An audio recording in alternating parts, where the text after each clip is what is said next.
Unity, top of the morning to everybody rolling in the Kool-Aid Mafia. Top of the morning to the Cleveland Browns fans. Top of the morning to everything good. It is your boy G. Bush who has been on a heater. The last 3-4 days have been nothing but all facts. People thought they was going to slip away. It was all facts this week. Every platform was getting delivered facts. Every receipt was put on full display. And today, this is the grand opus. This is the grand closing. I got it. The receipts are here. The receipts are upon us. And I know exactly why. I asked the question yesterday on Ultimate Browns. What's going on with all this hate? What's going on with all this situation with Shedeur Sanders, right? Then I got in my lab with a pen and a pad, and I said, hold on, G. Bush. Hold on. It's time to examine real hardcore. And today, I've come up with the most conclusive theory on where we are today in sports journalism, and it's not debatable. It was right in front of my face, and no, it's not what you think it is. We're going to break it all the way down. We're going to break it down today in the only way that G. Bush can bring it in. People is coming around. We're going to get some clips. Ken Carman had to educate a few folks today. I don't know what Chris Fedor was talking about. Well, basketball season is over. Welcome on in, Chris. Welcome on in. Basketball season over, but we got to get you together. Everybody knows what was going on this week. And today, the receipts are alive and well. If you're a hater, sit back and watch. Buckle in. Get your talking points ready. Because today they are dashed right here on the most electrifying sports talk show entity in the entire internet. You already know what it is. It's always, you know what I'm talking about. It's the Browns. We ain't going to do it with them today. They thought I was going to be on chill mode. Dang, G. Bush, you was cooking all morning. Every time I seen you pull up, man, you had some crazy, you was doing big, like you was talking big boy stuff. You was talking big boy stuff. See, sometimes I be trying to tell y'all, it ain't about getting all defensive. It ain't about being all inflammatory. See, I grew up in a place where we came from debate classes. It ain't about coming in saying the most inflammatory stuff in the world. It's about being sharp on and quick on your feet. See, if you use the wrong rhetoric, if you use the wrong conversations, people can derail the conversation and flip the conversation and have you going in circles when I want to be on offense. I don't want to be on defense. Who like playing defense? See, them talking points get you on defense. I like shooting. I like scoring. I like to get downhill. I like to get to my spots. I like to get to the lane and finish. I like to get to the 17-footer and pull up at the elbow. I like to get down with pace and space, come off the pick and roll, pocket pass, getting the bigs involved. That's how I do my shows. See, but my pace is different. See, when you go at the same pace, you're easy to guard. Ask yourself, when you're coming off the line of scrimmage, you got to hesitate a little bit. Sometimes you got to walk into it, slide up like I'm Sue Surf. Slide up. Now hit me with my move. Y'all go at the same pace. That's why it's unpredictable what I be talking about. See, this is the difference between me and y'all. I just gave you a basketball, football analogy and battle rap all in the first 5-10 minutes. You know it's going to be electrifying then. I done woke up. They say, well, G. Bush done woke up on one. He got a fresh cut, a fade. I'm going to the Emmys tonight. Shout out to the Emmys. We shooting behind the scenes. Your boy up for an Emmy. We up early. Let's make them big mad tonight, chat. Let's make them big mad. It don't even matter. I already won. I got nominated. I already won. But it's gonna be a win because I'm gonna have a beautiful suit on picked by Dorothy Bush.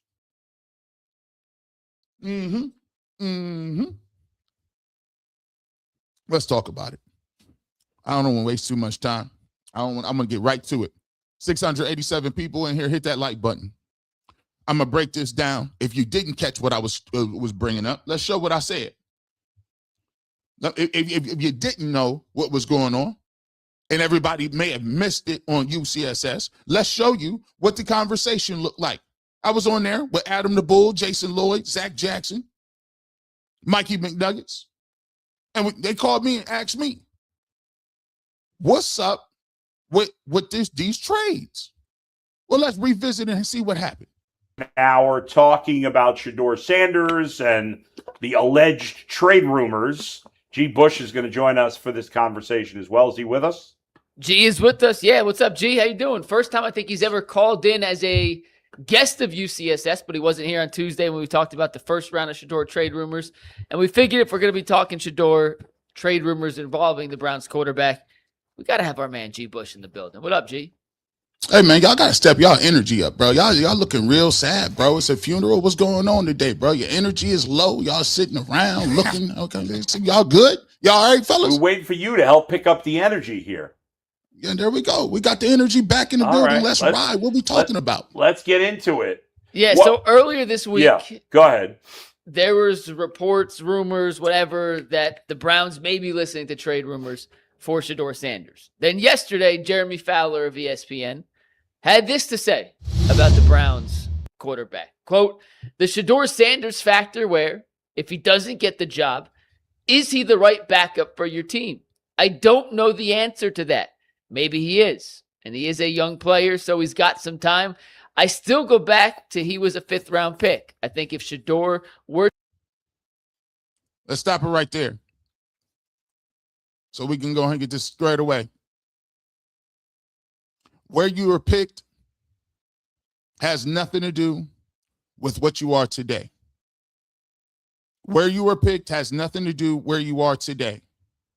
Does it matter if you're in line at Target? Do they say anybody's birthday in July, come on to the front? No, they don't. No one cares about your birthday. They care about who's in line. So I keep going back. Well, hey, listen.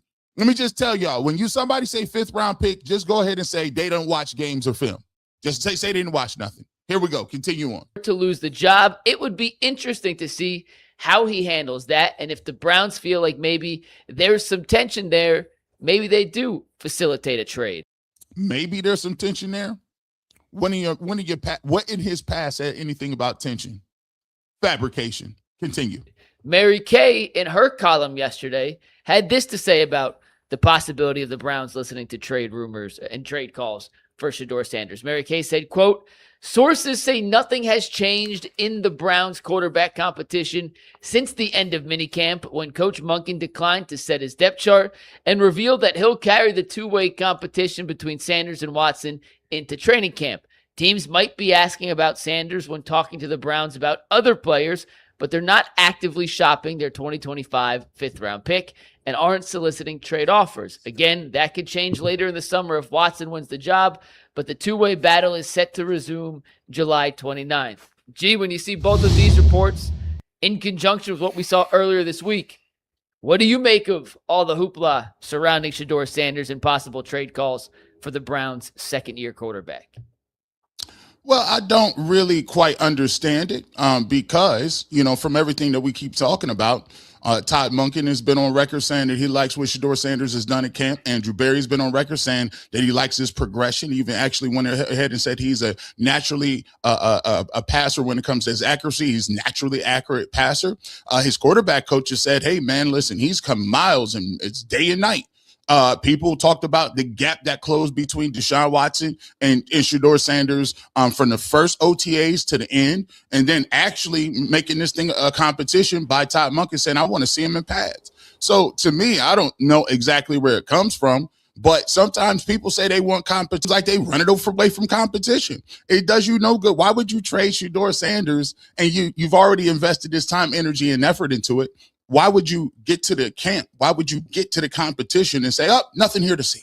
No competition. We'll just give the job to somebody else. I'm like, no. Todd Monken said, look, earlier this year, he said, look, we're going to let everybody take the test.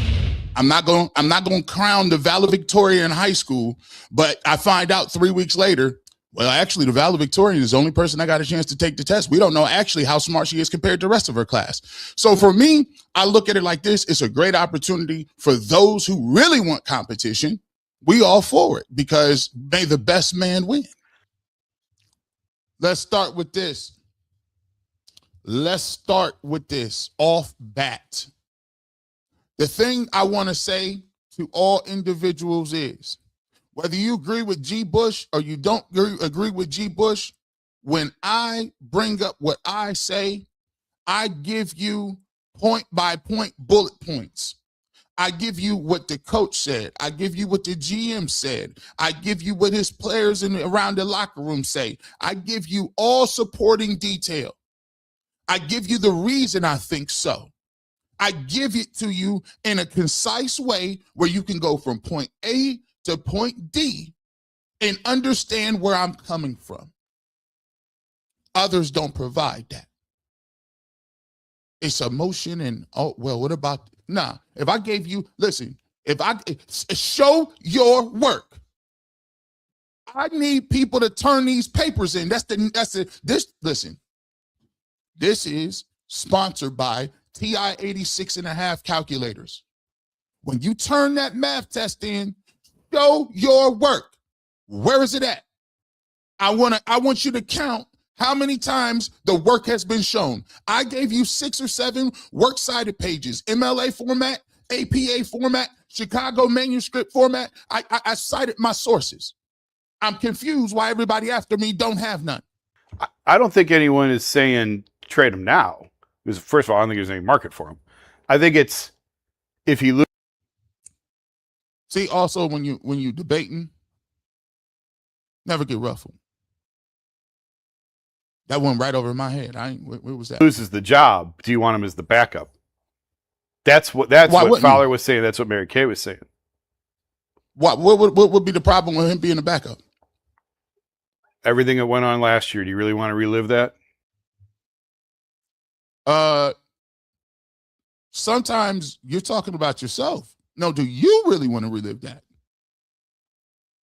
I wasn't going. A lot of people over here didn't have no problem. Where's the problem? Who lived through something?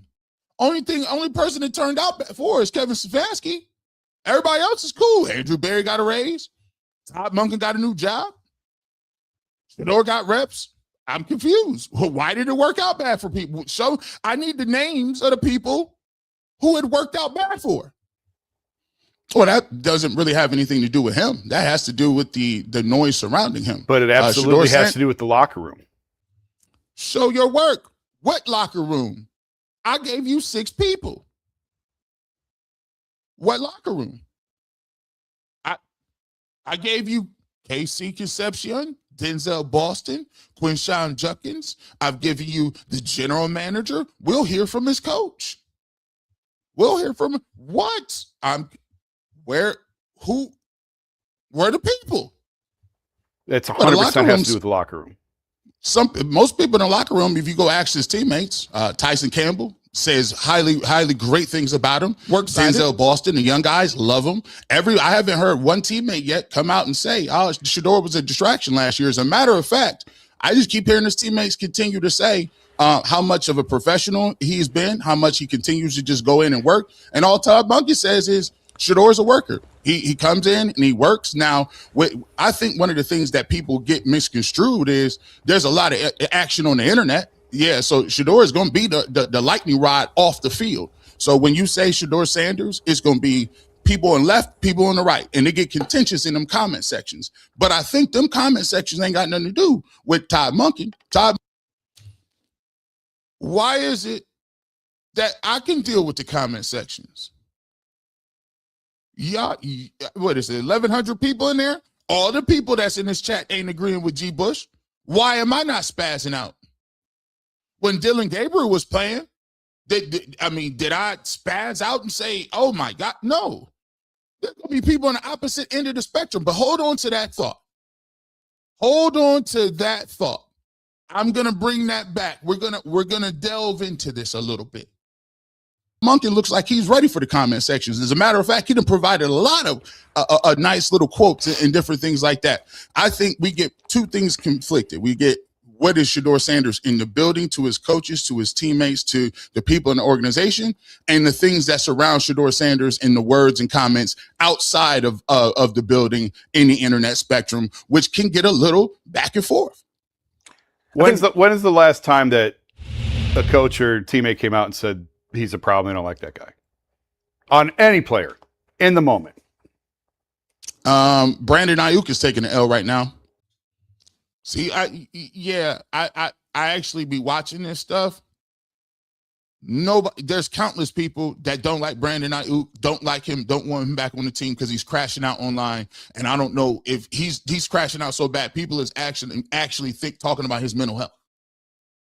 So yeah, they're like the premise that you guys are in the locker room, and the premise that you got to shut down is, here's the new trend. Anything a coach or player says positive about another coach or player is just window dressing. And really, they all hate each other, and they're never going to tell you the truth. That's the spin. The spin is these guys aren't going to tell you the truth. So you telling me that the players won't tell the truth, the coaches won't say the truth, but we believe you? You tell the truth? So anonymous names are stronger than people on the record talking about it. That is never going to work. That's why it ain't going to work. So a guy just told me, and let me just tell you like this. I come from the culture. Man, listen, you think I'm going to be faking and fronting out here, bro? I say what I feel like. That's how I feel in the time. You think what I got to do? We got to be playing G14 classified?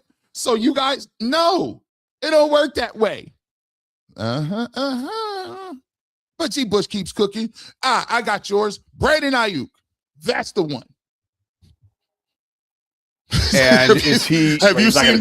And is he on the team? Is he going to be on the team? Like, well, listen, he's trying to force his way off there. I'm just saying, like, people in the moment aren't going to rock the boat. There's no point. I don't know. The boat. So there's no point in telling the truth. What point? So they just gonna lie to you? All of them? Okay. I mean, the whole conversation is crazy. All this talk about trades, like, first of all, I don't know that he has any trade value right now. None of their quarterbacks have trade value. Zach, do any of their quarterbacks have trade value? No, I think we're talking about two different things here. Yeah. Right? When the thought of facilitating a trade or how this will go. I mean, the Browns might completely think differently of Shedeur Sanders, or he might be in a different place 6 weeks from now, 8 weeks from now than he is right now. And we don't know. And the team is optimistic about his chances. But it is 100% fabricated that teams are calling to trade for Shedeur Sanders. And even if they were, the Browns would say, why would we want to do that? He's competing for our starting job right now. Thank you. Thank you, Zach. Please talk to your brethren. Why would we trade a guy that we are talking about being our starting quarterback? Come on, man. Make it make sense. We'll talk. Ken will get them together. Come on, Jason. Come on, Zach. Bring it home. So what might happen in late August is completely different than this absolute fabricated rumor that teams are trading for Shedeur, calling about Shedeur Sanders, because they're not. He was in the draft 15 months ago, and he lasted until pick 144. The Browns got him. The Browns should develop him. He's shown signs. He has a chance to get his career on track here. Right. No team is trying to trade for him, and nobody knows how it's going to go. Right. It's completely ridiculous. We talked about this the other day, about the stupid rumor. And he should win the start. Like, he should be the starting quarterback. Yes. No one is just like, I would take him again. I would take him over Deshaun 1,000 times out of 1,000. But if they are adamant about starting Deshaun for whatever reason, and I don't know, like, that was all the indications we were getting for a really long time, was it was going to be Deshaun. Again, the difference between me showing my work is I don't just say the indications they're giving. I talk about what I saw. I don't care about what the indication is. Problem is people reading too many tea leaves. I mean, y'all looking at the weather forecast. That's why the breeze switched one way or the other. All of a sudden, It's sunny and cloudy, and then 2 days later, Dylan Gabriel's starting. It's thunderstorms one day, and then all of a sudden, you know what? Taylor Green is going to be the man. Where did you come? You're listening to these weather forecasts. Why don't you walk outside and look for yourself? Job. Then I don't know why you keep him. Why do you keep him? They're telling you what they think about him. If they trade Myles Garrett and they start Deshaun over. So here's a second flawed premise. And here's how you know people is ducking smoke. The flawed premise is if he does not win the starting job, then somehow you know all you need to know about a person. So then let's leap to the conclusion that since we already know everything we need to know, let's jump to the last situation where it's, why do you even need him? Why do you want him? Why is he on the roster? What is he hanging around for? Well, okay. It seems that you have a weird fantasy about getting everybody off the roster. Where is all this everybody gotta go roster noise? This is the thing I come back to. Everybody talk about competition. No. Everything in your being says, I do not want to see him play. And I'm starting to think it's not because you think he's not good. It's the thought process that what the heck happens if he is good? Continue. Then why are you bothering to keep him? Gee, let me see. Let me see if you agree with this. If Deshaun does win the job, that's at least a partial indictment on Shedeur. However, Shedeur's journey in Cleveland or elsewhere is not over, correct?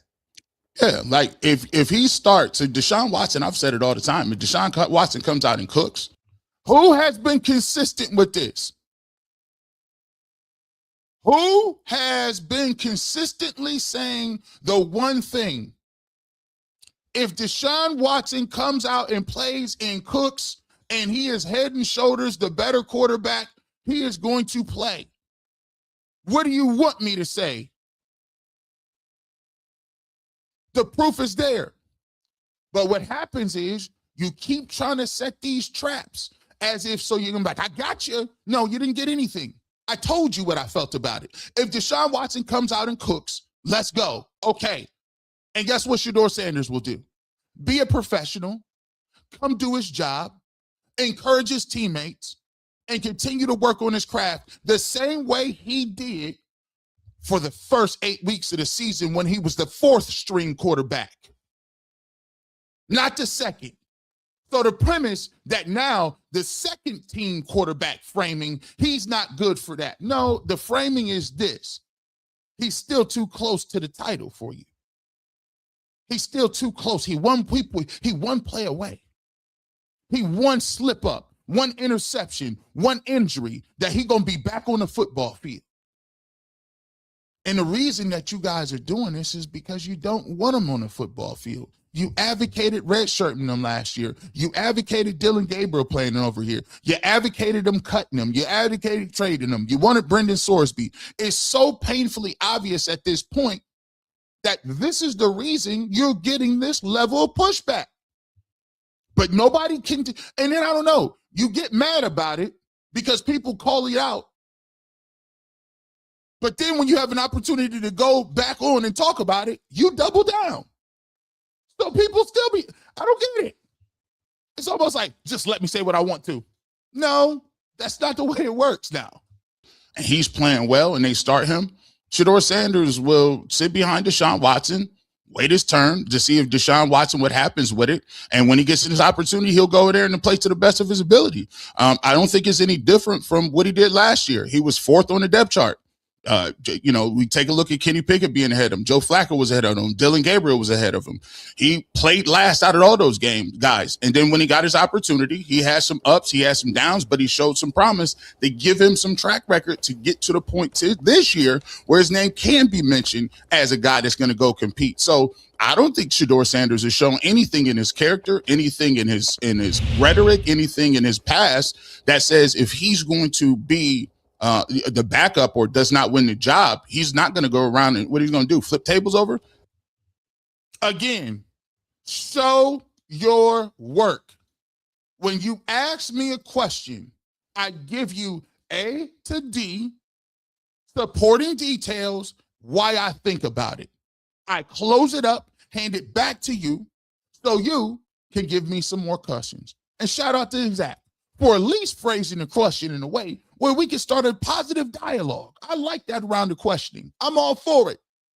I don't think that's his personality. Not just showing that tables over. But to me, if they make the absurd decision to start Deshaun Watson, that's telling me all I need to know about what they think about Shedeur Sanders. Absolutely. That's how I see it. No, that's called being low information.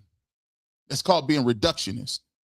When you're looking for one piece of evidence to say that's all you need to know, that's not scientific method.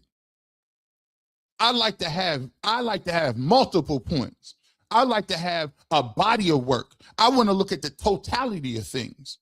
The problem that we got is that is the way you analyze and view the game. You analyze the game by saying EPA, he's the worst ever. You analyze the game, well, this one move, if they don't start him from the top, if they don't play first game, it's all we need to see and we're done. That's the craziest logic in the world. That's the craziest. That's not thinking critically. Today, we lack critical thinking.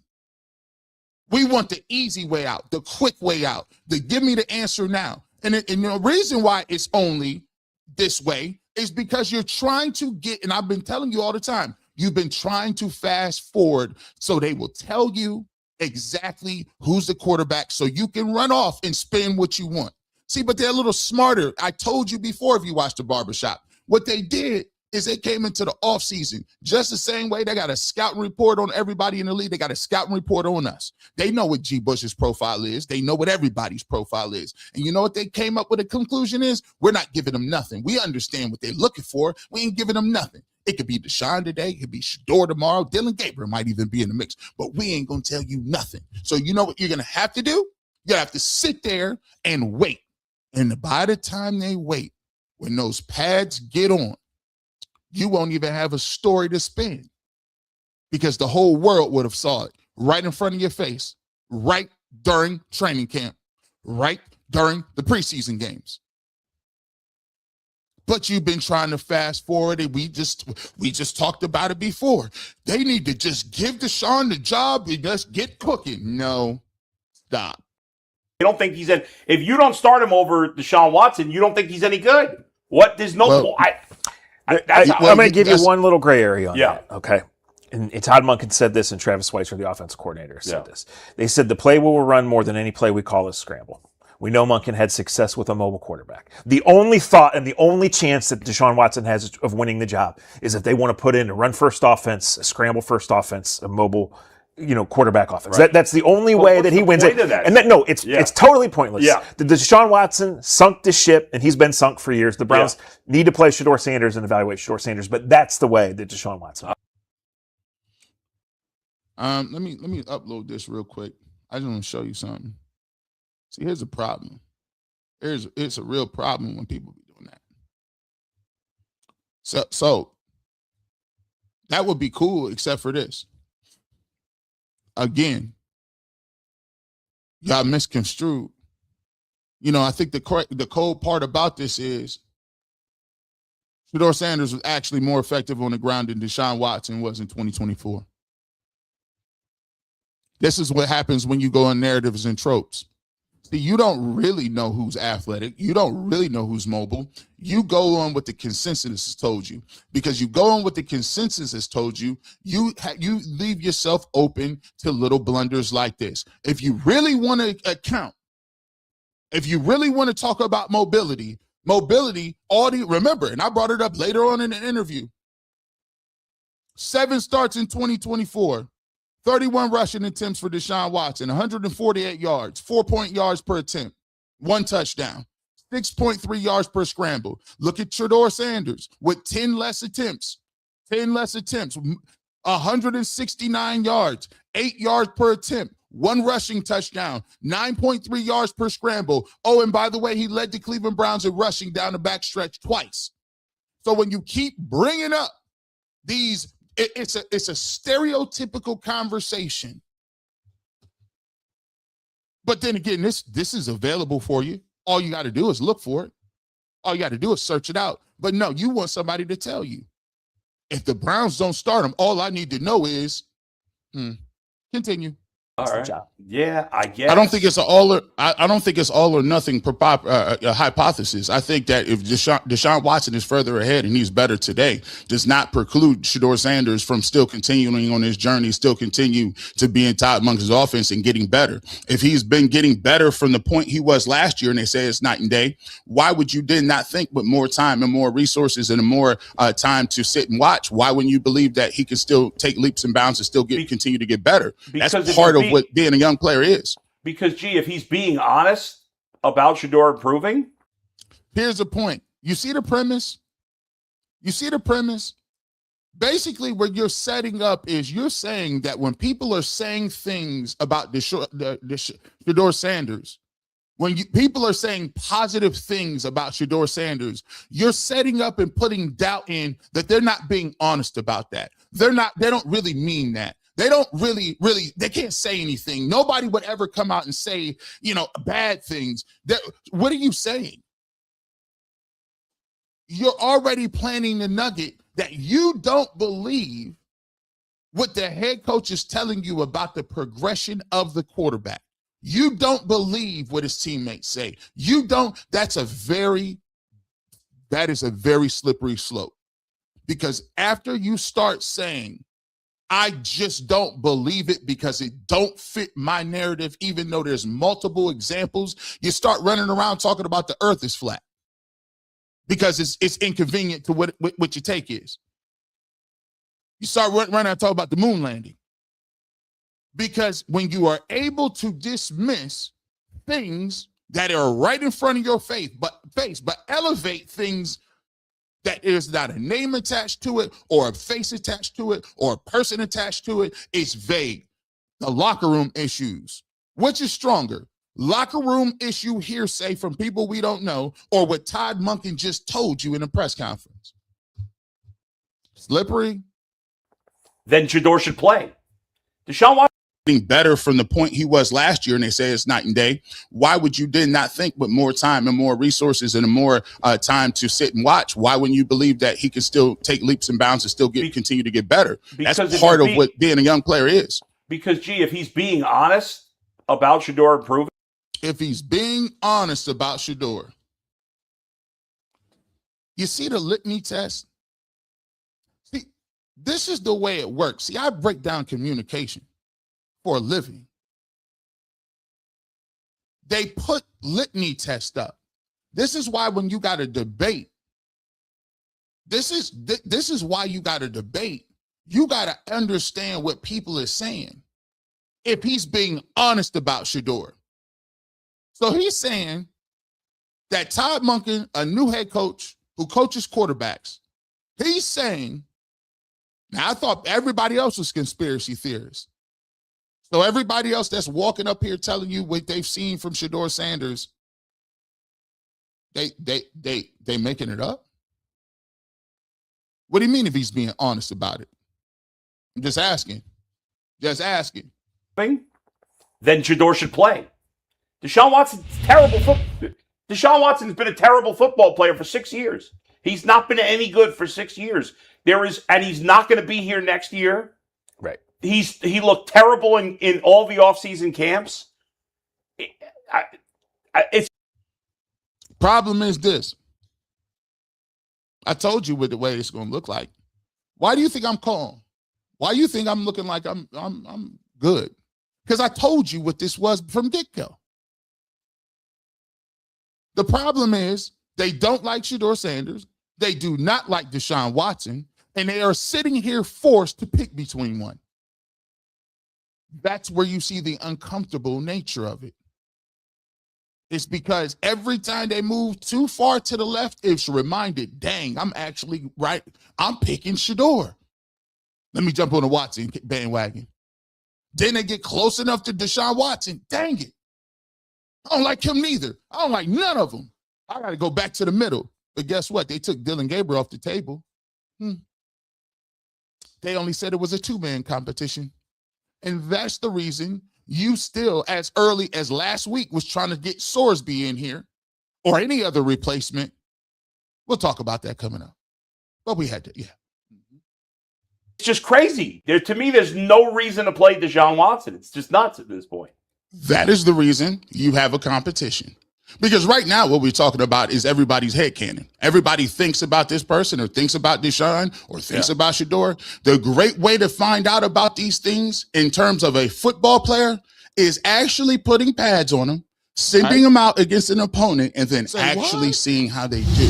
That's the problem when we talk football in June and July. There's no data.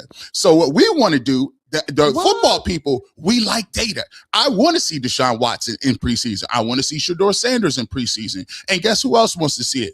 Everybody in the organization and the team. So we can have a better assessment come in August when the players get on, and we can watch it all in front of the TV. Gee, people got a little upset about the data last year. People were... Oh, I was ready for that, though. You got to be a little quicker than that. Oh, I was ready for that. Very worked up about the data. You thought you had you one. He's like, I got him. Got him. Look, listen. No, bring that data back. I like this part. See, I like when people get spicy. This is what it's all about. This is good, solid back and forth. Don't be upset. This is what we get paid to do. Here we go. So what we want to do, the football people, we like data. I want to see Deshaun Watson in preseason. I want to see Shedeur Sanders in preseason. And guess who else wants to see it? Everybody in the organization and the team. So we can have a better assessment come in August when the players get on, and we can watch it all in front of the TV. Gee, people got a little upset about the data last year. People were very worked up about the data. Hey man, listen, I like data, man. I like the data that says actually Shedeur Sanders is a better scrambler than Deshaun Watson. You see that graphic?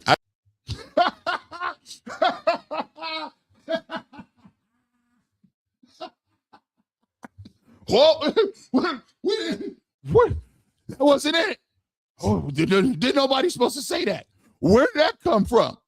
Oh yeah, you didn't see that graphic? I figured I'd bring it up just to show you. Yeah, like that graphic you just said, unless they just can't, unless you want to build it around a mobile quarterback. Turns out, oh Father,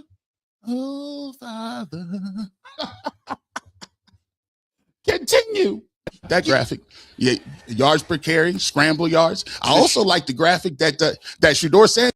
Hold on, bring it back. You got the overlay on, G Bush. You got the overlay on. Where is that? Remove that. Remove that. Put you back in here. Sanders has thrown for 300 yards. You know data last year. People were very worked up about the data. Hey man, listen, I like data, man. I like the data that says actually Shedeur Sanders is a better scrambler than Deshaun Watson. You see that graphic? I got that graphic.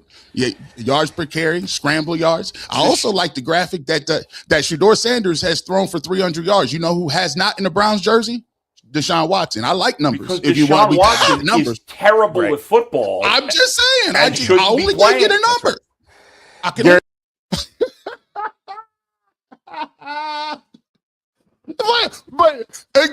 But Watson is terrible. Well, we've already established that. Do you have any other things that you would like to add to this conversation? We've established your feelings about Deshaun Watson. Would you like to rebuttal any of the things that I just said? Now we go. What's the next round? What's the speed round? Listen, we're going to the bonus round. Ask me some more questions. I love these questions. I can get the numbers. It's June 25th, 2026. Was the Browns quarterback room better a year ago than it is today, or is it in better shape now? He thought he had. He said, I got him. Shout out to you, Zach. You're a worthy opponent. Shout out to you. You see how he got his eyes squinted? He said, yeah, don't worry about it. Y'all getting smoked over here. Y'all two, follow the plan. I'm going to get him up out of here. This is some Power Ranger monster type stuff. Yeah, we got a monster ready for the Green Ranger. Let's go. I like this answer. Oh, it's in way better shape this year. Room better a year ago. And I like numbers. Because if you want to talk about the numbers, is terrible with football. I'm just saying. I only can get a number. I can only get a numbers. It's June 25th, 2026. Was the Browns quarterback room better a year ago than it is today, or is it in better shape now? Oh, it's in way better shape this year. Way better shape. First and foremost, I thoroughly disagree. Last year, you had a proven NFL starter in Joe Flacco. Joe Flacco? See, we got him. We got him. He ready. We got him. They say, man, yeah, we're going to let him. Listen, we got about 4 minutes left in this interview. We're going to get him up out of here on this one. This was good. They dapped him up. They said, good was Zach. That was cold, Zach. You got him. You got him. He ain't going to have nothing for this one. Here we go. Yeah. Well, here's the thing. Here's the reason why I think the quarterback room is better. Because I think you got a way better play caller calling the plays.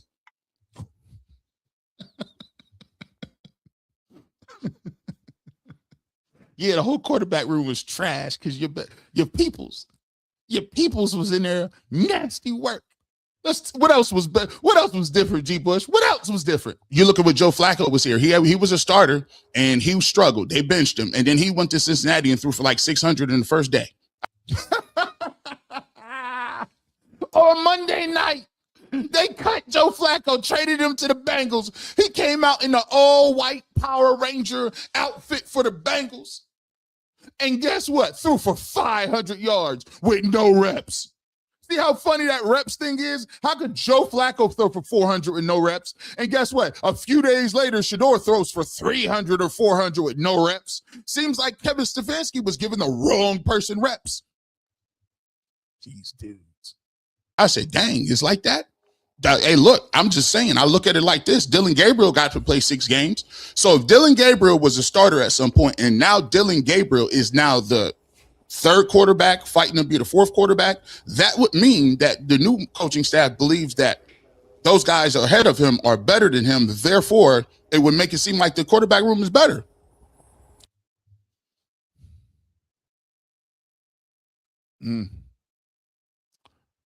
That's crazy logic. That's crazy logic. You said the quarterback room was way better last year. Was it? The quarterback that started, that was supposed to be starting in Kenny Pickett, y'all told us he was great. He never played it down for the Browns. Moved into the Raiders. The Raiders were so trash, they had Geno Smith. They put him in the game. The Raiders were so trashed that the Kenny Pickett was such an upgrade that the Raiders got the number 1 overall pick. His addition was so minus for the Raiders that they got Fernando Mendoza. If you guys would have just kept Mendoza here, maybe you would have got the first overall pick. You could have got Mendoza. Turns out that was your lucky charm that you let get away. Then you play Dillon Gabriel for 6 weeks. Then the coach said, when he get off concussion protocol, he's back to being a starter. That same quarterback has not been mentioned once. Not mentioned at all. We ain't heard him. Only thing we heard from him is he had to get that number up. Jared Verse cut him that check. That's it. So when you ask, is the quarterback room better this year or last year? It's unequivocally better. Because the guy you was starting last year is not even good enough to be the backup and may not be on the squad if Taylor Green shows something. Ding, ding, ding, ding, ding. Winner, winner, chicken dinner. Slim face G. Bush with the barbershop hat that's dingy is cooking. Yeah, but they're not, because Deshaun Watson's just a terrible waste of time. And again, we understand how you feel about Deshaun Watson. Do you have anything else that you would like to add to the conversation? Like, it just is. It's just over for him. I'm not, listen, hey, look, I ain't the Deshaun Watson. I put the cape on. I told you, man, listen, I said he was going to get 4,500. He ain't getting none of them 4,500. He got, now, I'm showing you guys in real time. This is how it's okay for you to say, you know what, once upon a time, this is what I'm showing you in real time. I literally am showing you right now, it is okay to have a take on something. And one of my takes was, I thought Deshaun Watson was going to cook, but he didn't. He got injured 3 or 4 times. It would be foolish of me to sit here today and say, and continue to double and triple and quadruple down in real time when the information is readily available for me. You guys can do the same. My question is, why haven't you? It makes no sense that you know that one or two choices is going to be the starting quarterback. Why are you so hell-bent on digging your heels in? It don't make no sense at all. It's not logical. It's not logical. We just breaking it down. So I just told them in my answer, guys, look, I was a once upon a time thought Deshaun Watson was going to be. I was excited when they traded for him because I thought it was going to be an upgrade. It turned out badly. But guess what? I've moved on. We're going to give him an opportunity to play. I don't need to bash him and badmouth him and say he's the worst quarterback of all time. You know what I'm going to say? I'm going to let that man go out there and earn the job. If he does it, he's the starter. Why is it I can do that, but you can't? Why is it that I'm okay with doing that? Because I believe in merit? Why? So I'm showing you this how it works. Here's what you need to do. Continue. What are them 4,500 yards? I'm still talking about that. But look, man, the thing that I am saying is I'm optimistic because of two things. I'm optimistic because I think a lot of these young players are going to take a leap from year one to year two. I think the offensive line is going to be better. I think the receiving core is better. I think the concepts are better. I think the maturation in the competition will push Shedeur Sanders in this camp. And I think, am I going to sit here and say that they're going to get 12, 13 wins? No, but can I imagine them getting 7, 8 wins and being highly competitive in some of these games and being fun to watch? Yeah, I could see that because I've seen some of the testament and already the early dividends in that, and some guys like Denzel Boston and the rest of the guys. So I'll see, but I do agree with you, Zach. I see no reason. To me, I would go with Shedeur Sanders. I would play him. You guys know that. But I'm also a former football player, and I understand about having to go out there and win your job and do it in front of your teammates to solidify in the coaching staff. So for me, let the competition begin, and I'm excited to see it. I don't understand how that part of the way we finish this conversation is missed. That's all that needed to be said. All that needed to be said, bro. I'm confused. I'm not confused, though. I'm not confused because it's just not, we had that. Shout out to those guys. I enjoy verbal jousting. Shout out to Boo. I think me and him and Earl had a great show the other day. Realize this is what we do for a living. So I'm all about two people getting on the camera and talking their stuff. I'm all for two people getting on the screens and putting they content out and say, this is the way I feel and this is the way I feel. It's the reason why we do what we do. But just know, I'm going to come with what I come with. You know what I'm talking about. You already understanding it. But the problem is this. Let me show you something.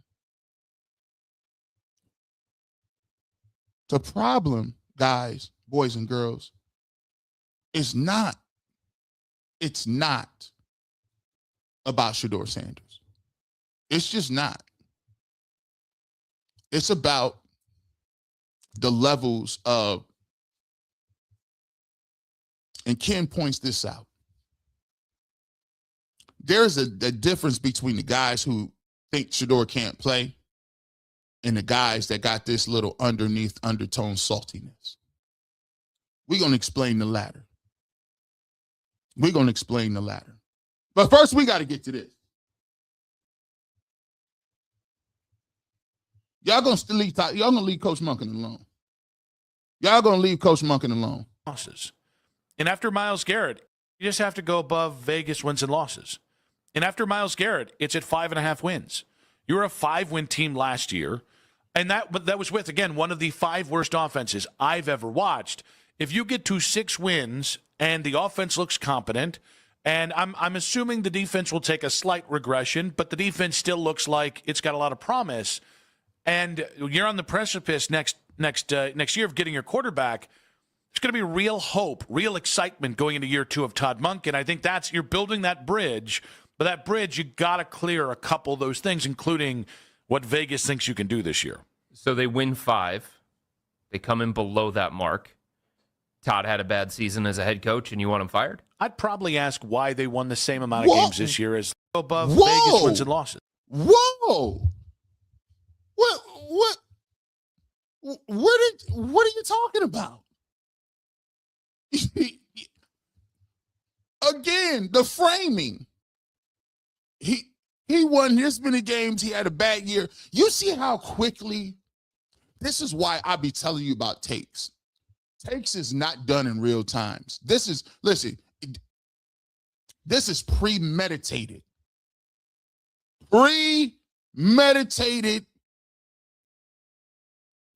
injury, premeditated fabricative narratives. Where did you jump to if he win a certain amount of games, he had a bad season and he needs to, what? Rewind this. See, this is why you got to watch it closely. He thinks you can do this year. So they win 5. They come in below that mark. Todd had a bad season as a head coach, and you want him fired? What?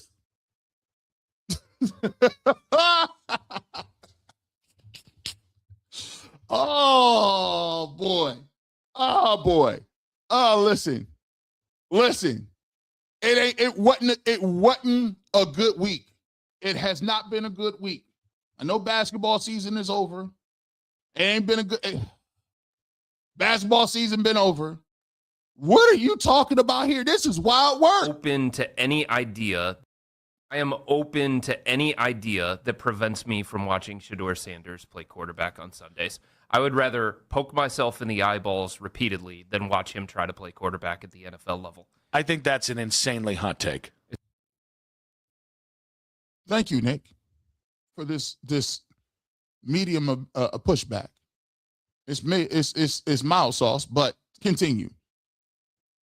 This is the wildest take I've seen so far. It's not. Yes. He was statistically one of the worst quarterbacks that we've ever seen. Yeah. No. Oh, he's one of them EPA guys. Oh, okay. All right, man. I call it it's like the flat earth. Okay, he's one of them EPA guys. Here we go. I think I've heard everyone pirate that take, and the truth is, it's not pirating when it's actually true. Yeah, but sorry, parroting it. That's a different one. Everyone has said it, and then you actually put on the tape. He really wasn't as bad as the stats say he was. Yes, he was. So you got to drill down on that tape. You let him off the hook on the tape. You let him off the hook. Bring that tape up. Was he the worst quarterback you seen when he was dropping dimes against the Bills? Was he the worst quarterback you seen when he threw that joint to Isaiah Bond? Was he the worst quarterback you seen when he showed his men? You let him off. Don't let him off. He made a couple of plays downfield with his arm. Not a couple. Every now and then he extended plays. He was terrible. He made some plays downfield with his arms. He extended plays. He threw for more yards than any other rookie quarterback, including Tyler Shook and Jackson Dart. He's thrown for 365. He broke a record. He run his first starting game on the road since 1994. Can we keep going? Which one? He beat 2 division opponents at the end of the year, but Lyman already started the conversation about it's disingenuous to count those wins when Joe Burrow was playing. Oh, I think Aaron Rodgers was playing too. But continue on. He had more interceptions than touchdowns. He had a terrible EPA per play. Oh, he an EPA guy. Here you go with the EPA guys. You can't convince them when we was on the moon. Absolutely not. Stanley Kubrick shot that. We wasn't on the moon. A terrible success rate, terrible completion percentage over expected. He was one of the worst players that played quarterback in the NFL last year. And the only reason why he looked good is because you were comparing him to Dylan Gabriel, who people openly advocated playing for 6 weeks. But I think here's where this starts to get good.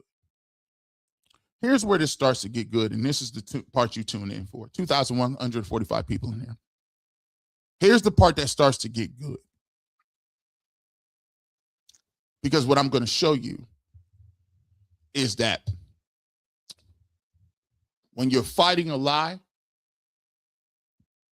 you're not fighting the actual what they're saying. You fighting the energy of denial, and I'm just going to say it, and I'm going to keep saying it. I'm going to keep saying it, right?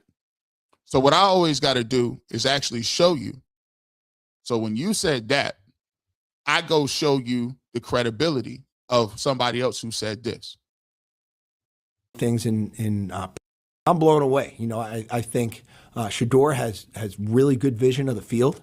You know, he'll say things in practice. Sometimes I'll be like, what did you get there? Or I'll see something on the field that doesn't resonate with me. And then when I go back and watch it on video, you know, he might be throwing the deep post versus post safety look in what is maybe a jog through type of tempo. But then sure enough, I see that the post safety sat on the crosser and gave us a post over the top. And so his vision with his work ethic has been good to see, you know. So what I like to do is I like to show you the difference between just saying stuff over and over again and the difference in what it means to show your work. Show your work. Don't tell me about nothing. He's just terrible. Every time I get in a conversation, I need you to say and argue your point without saying terrible. Don't say terrible. I need you to find a new word in your vocabulary. See, what this quarterback coach has shown you and told you, which you might not understand because you guys aren't breaking this down or you don't want to understand this. He's saying that there are times on the football field, Shedeur Sanders sees something, whether it's in a zone or a coverage or something, and he throws a route that may not even be the primary target. The coach says, I don't know why you threw that. Why'd you throw that? Shedeur said, I saw X, Y, and Z. They get into the film room. Coach looks at the tape with Shedeur. True indeed. The underneath route was taken away by the coverage. Shedeur anticipates, goes up top, and throws the deep post. And he has to come back and say his field vision is tremendous. What he's talking about is the feel that real players have.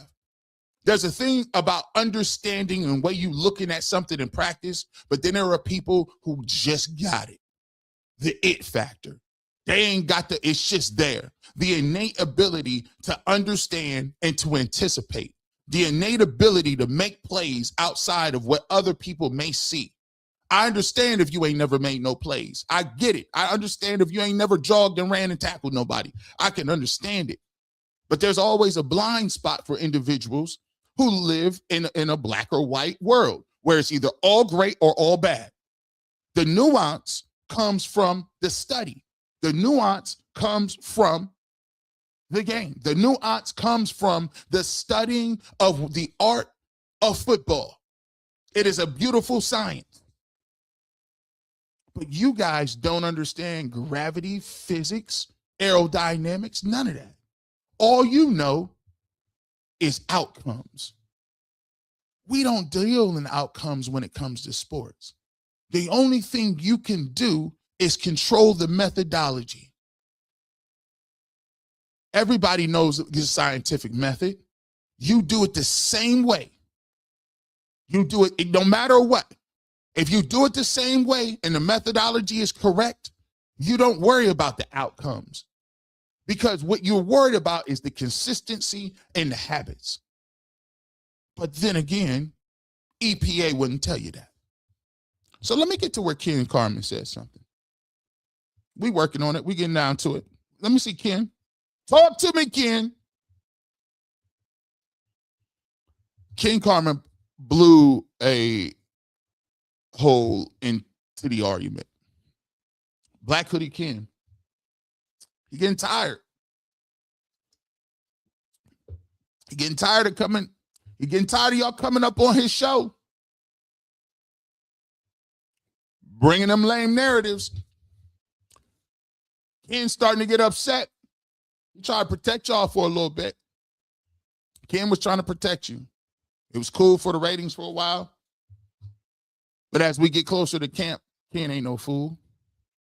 Ken understands there's diminishing returns on this rhetoric. Because at some point in time, even the most fiercest Shedeur Sanders or fiercest Deshaun Watson critics or unoptimistic Browns fans is going to lock in and say the season is around. When them pads get to hitting, the problem is y'all don't understand it. There's something called, I'll be damned, this football season. Let me explain it to you. Put a 1 in the chat if you understand what we're talking about. See, when it's vacation time around right now, we'll entertain a lot of stuff. When it's vacation time right now, we'll entertain silly stories. Nah, they just talking. When that camp open, it's called, sorry, honey, it's football season. All them extracurriculars, stop. We ain't trying to hear no tabloids. We ain't going to do no yard work. We ain't moving around doing nothing. That when they get to be August and it's camps and games on TV, the entire community is not trying to hear it. We got a whole different attitude. We're like, listen, no. All that fluff stuff, don't you come in here with that fluff. You better be telling me exactly what's going on today at practice. We don't give a nothing about nothing else. Don't come in here spending 15, 20 minutes telling us what you ate for dinner last night. We don't care. What happened what happened in camp? Don't you go send to me. My mom and dad, listen, shout out to my dad. He's the most loving guy in the world. Man, them football games be coming on. I give my mom credit. I'm like, dang, I ain't seen y'all talk in 3 months. He ain't going nowhere. He don't want to eat. He don't have no suggestions. He don't care nothing about like what you think about the new. He is into them games. So Ken understands one thing. Y'all might want to get this out your system, but when these camp battles start hitting, y'all gonna want to switch up. Because ain't nobody gonna hear that. It's gonna get mean. People start calling your shows telling you, hey man, listen, I don't know what the heck you guys talking about. Can we hear about the Browns? Click. I don't know. What are you guys talking about? You talk about what you ate your chicken sandwiches, your funny movies that you watch. Click. You guys are running around here talking, what's all this filler about? Click. I've been there. And Ken understands what we're talking about. Talk to him, Ken, because he really points out why y'all really big mad. Start week 1, I think we can live in a world where if he doesn't start week 1, he can still be a backup on this football team. And I don't understand, from Lima to Jason to a lot of people online, they just think I'm nuts.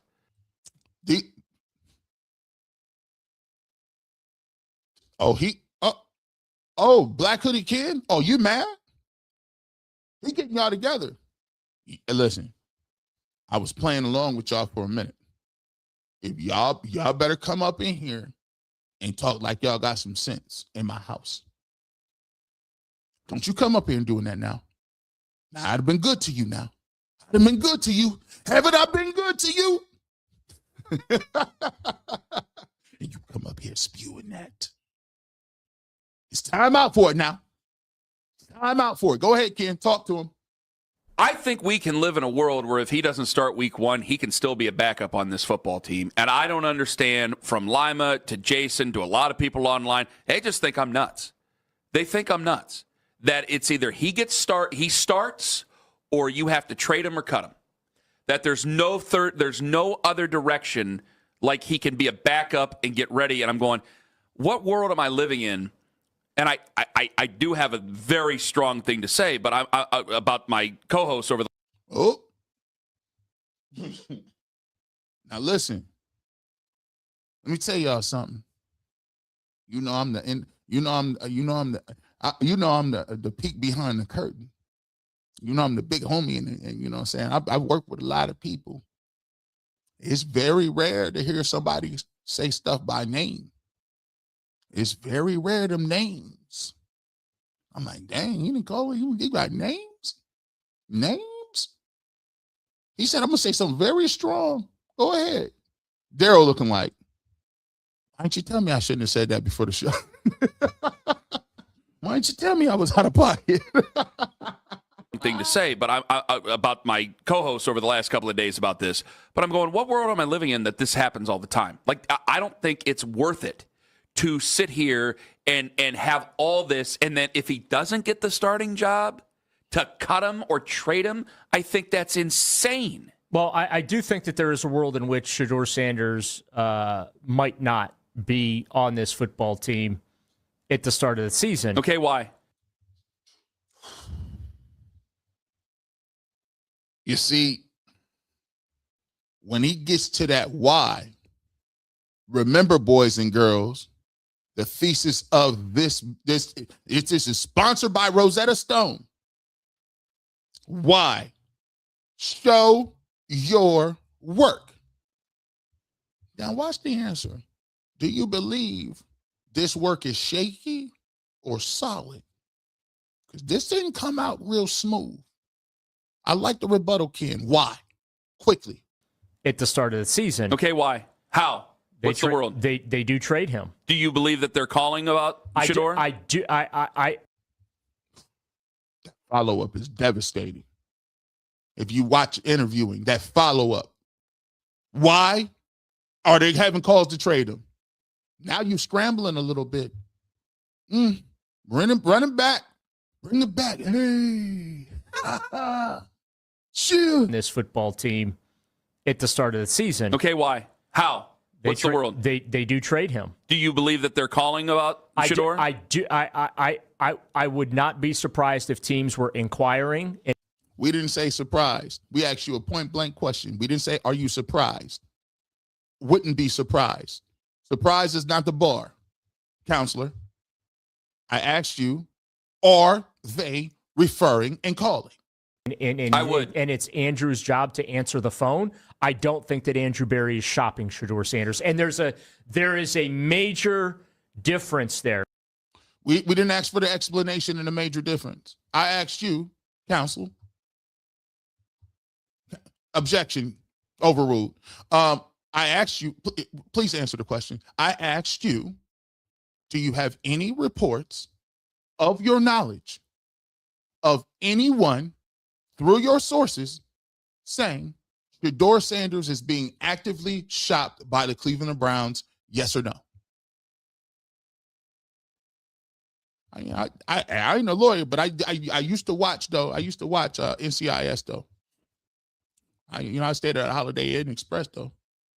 But Ken points to something. Ken look like he out here look like Carl Monday. He looking like he's starting to close the grip with the vice grip. Hey man, y'all not gonna come on here talking this nonsense. You know good and well they ain't gonna cut nobody and move them in the middle of the season. And you gonna quit coming up here suggesting that on my joint. Got me out here looking crazy. Y'all, you gonna have to run them jewels on something else. Run that playbook other places. No, you're not gonna keep coming up in here having me look crazy. It's day after day. And he named them my names. I didn't say nothing. Don't look at G. Bush. I just played the audio. Don't look at me.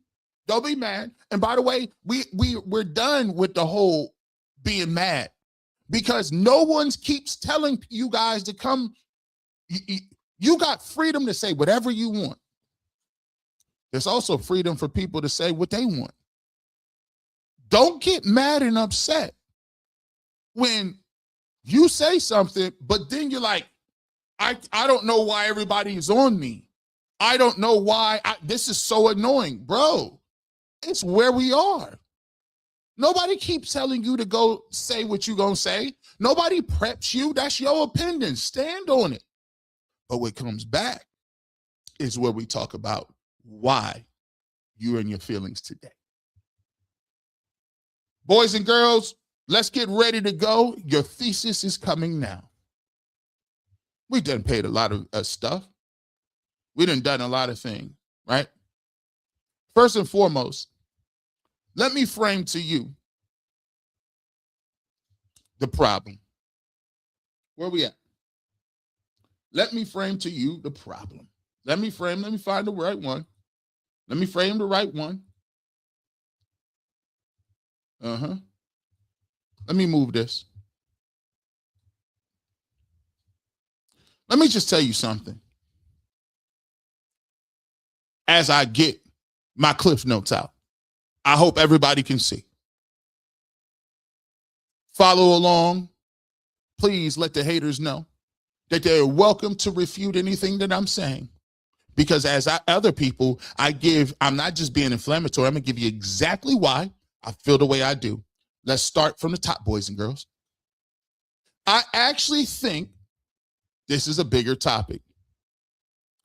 The real discussion isn't why the media hates Shedeur. It's, has the media changed the way sports media covers athletes? The framing is broader, more defensible. It's meaningful debate. Here are the several angles that make this very compelling. Social media effect. 20 years ago, journalists mostly answered to editors. Today, they are also responding to fan quote tweets, YouTube clips, thousands of comments every single day. Does that pressure change coverage? I'd argue yes. When fans fight back, does the coverage change? This creates a feedback loop. Reporters establish opinions. Fans push back. Reporter defends opinion. Fans become more hostile. Coverage becomes even more personal. Everyone becomes entrenched. It becomes a cycle instead of objective analysis. What Ken is telling you is factual. It is not about what Shedeur Sanders is and able to play. It becomes this. You said something, and it's your opinion.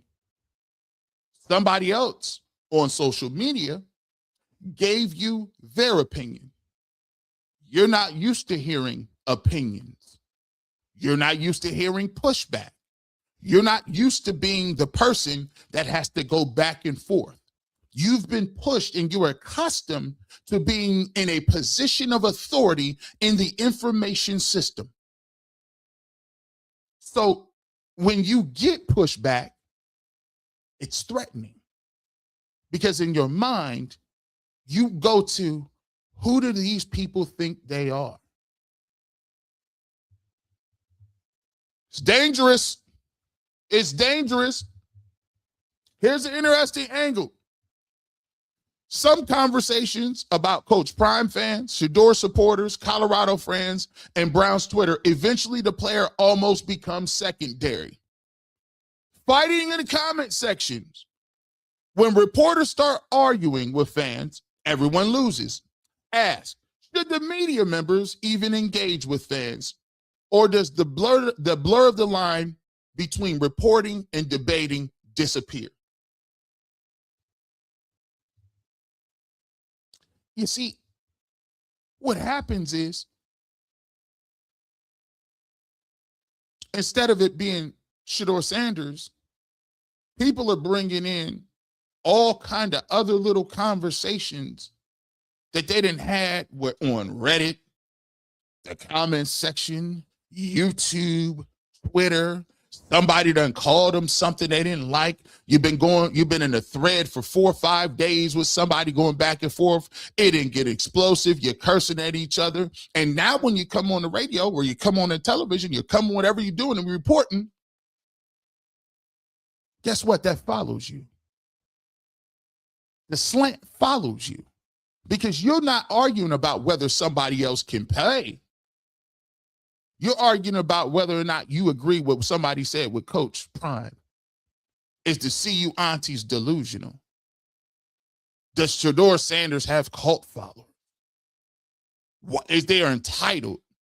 That's why when you ask them to show their work, it's hard to show your work when they know the work doesn't match up.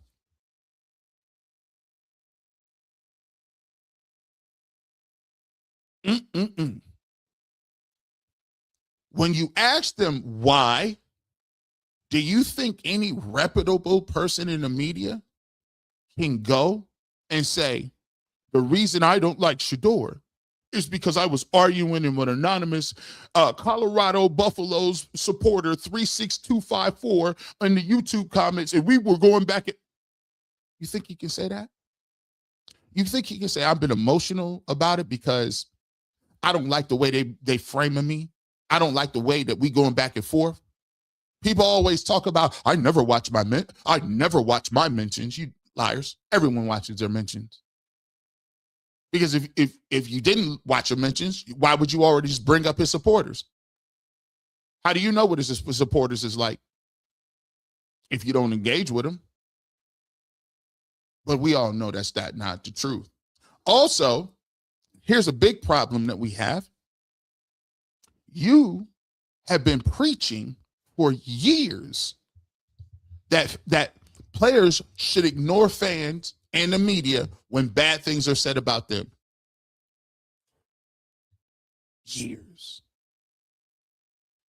Matter of fact, you've condemned players for having rabbit ears. You got to block that stuff out. If you can't concentrate on doing your job and you're worried about Twitter, you aren't the franchise quarterback that we want. Kind of funny. Shall I say the rabbit ears have migrated? Oh, this is a tough one. I know it's tough. I know it. I know, man. Hit the like button.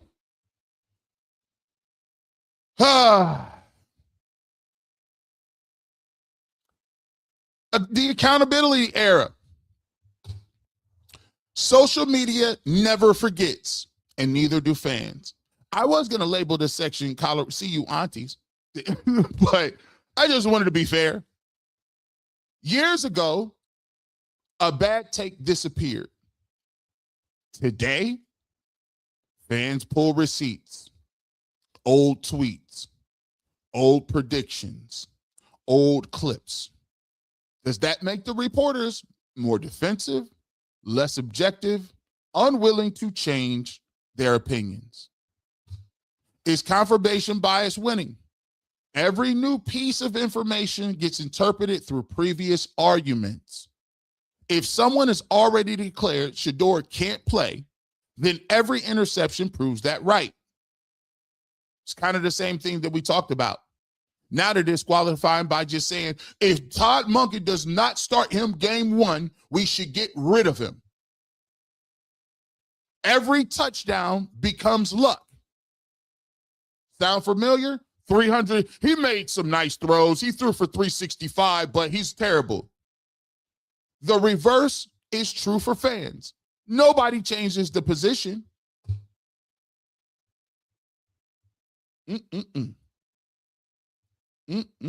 Let's get to the last one. The player at the end of the day doesn't even matter anymore. The debate shifts from can he play to I need to win this argument. I just showed you. Again, the way I set my stuff up, I don't just tell you. I gave you audio, visual, narration, and then drop the text so you can see it. Because I showed you in real time that the player does not even matter anymore.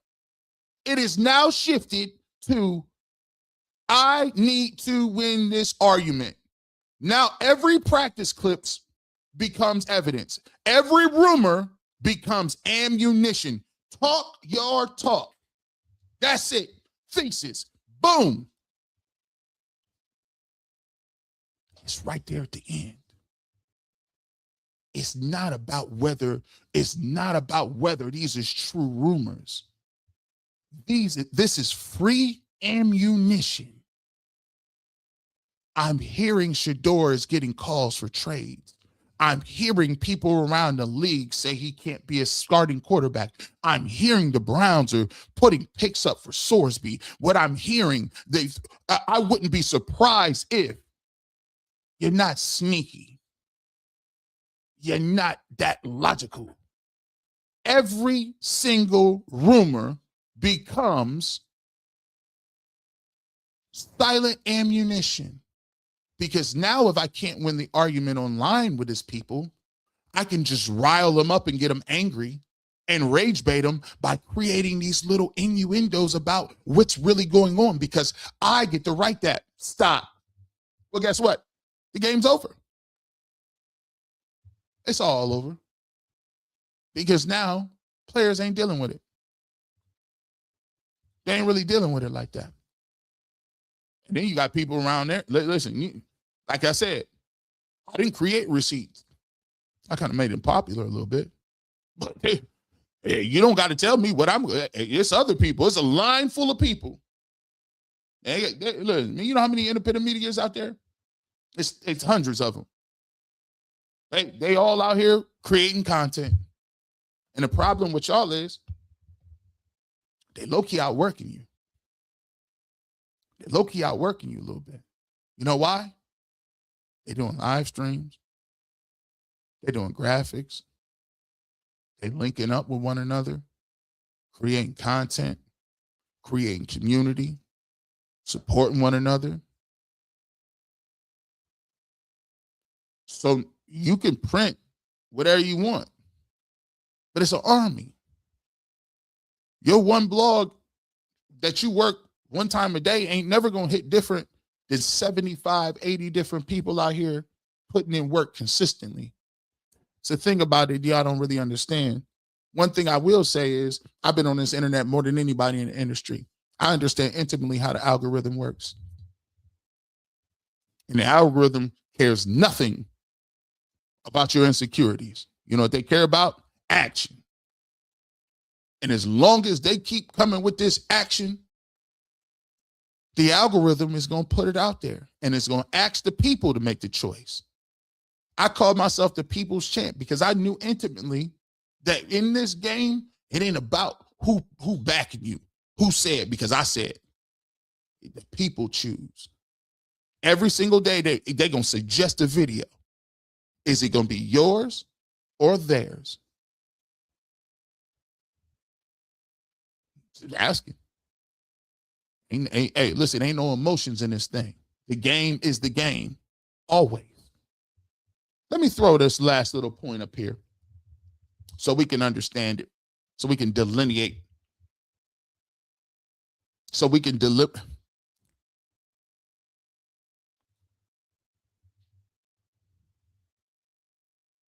Watch this. Just a little bow to put on this. Y'all ready? This is why it's different for me. As a former athlete, I understand the spotlight. I know what it's like to play well in front of thousands of people, and I know what it's like to fail in front of them too. I know what it's like to walk into a class on Monday after everyone watched you lose on Friday night. That's part of the deal. That's part of life. It's a part of things that you sign up for. But it made me wonder, as journalists built, or are they built that very same way for this scrutiny? For decades, reporters evaluated players every day, but the players rarely had a platform to answer back. Fans had opinions, but there wasn't an instant feedback loop. Today, every article, every tweet, every television segment, every prediction is immediately dissected by thousands of people. Every old take can be replayed. Every prediction can be graded. Every opinion has receipts. That's a very different environment than the one many journalists entered the game with. So here's my question. Has social media changed sports journalism? Not because criticism is unfair, because the people doing the criticizing are now being evaluated in real time. Just like athletes, they've always covered. And when that happens, does it become harder to separate objective analysis from defending your own credibility? When fans constantly challenge your opinions, Is there a temptation to double down instead of reassessing? Does the conversation shift for what's best for the audience to who's winning the argument? That's the part I find fascinating, because sometimes it feels like athletes stop being the story and the story becomes the battle between the media personalities and fan communities. That's food for thought. You do the dishes. Now, as I always say, hit that like button if you're here. Here's where you transition this. It's always great to point out where people are in error of, but it's also your responsibility to give context.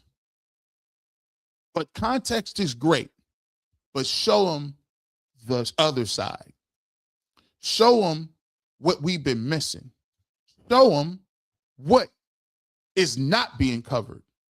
Because in general, there are so many things, the great things that Cleveland Browns are doing that are being funneled through and falling through the cracks in terms of, here's what's going. Here's what we're doing. Here's the great things that Cleveland Browns are doing. Right? Let's talk about one of these things. This just goes to show you. It just goes to show you. We can't have nothing nice. Top 100s come out. Carson Schlesinger is 90. Okay, let's go. Double down. Double down. Do it. Double, triple, quadruple down. Let's go. The top 100 popularity contest of the NFL is out. Thank God. You know how the top 100 is compiled, right? It's a survey among players. It's a popularity contest. I'm sorry.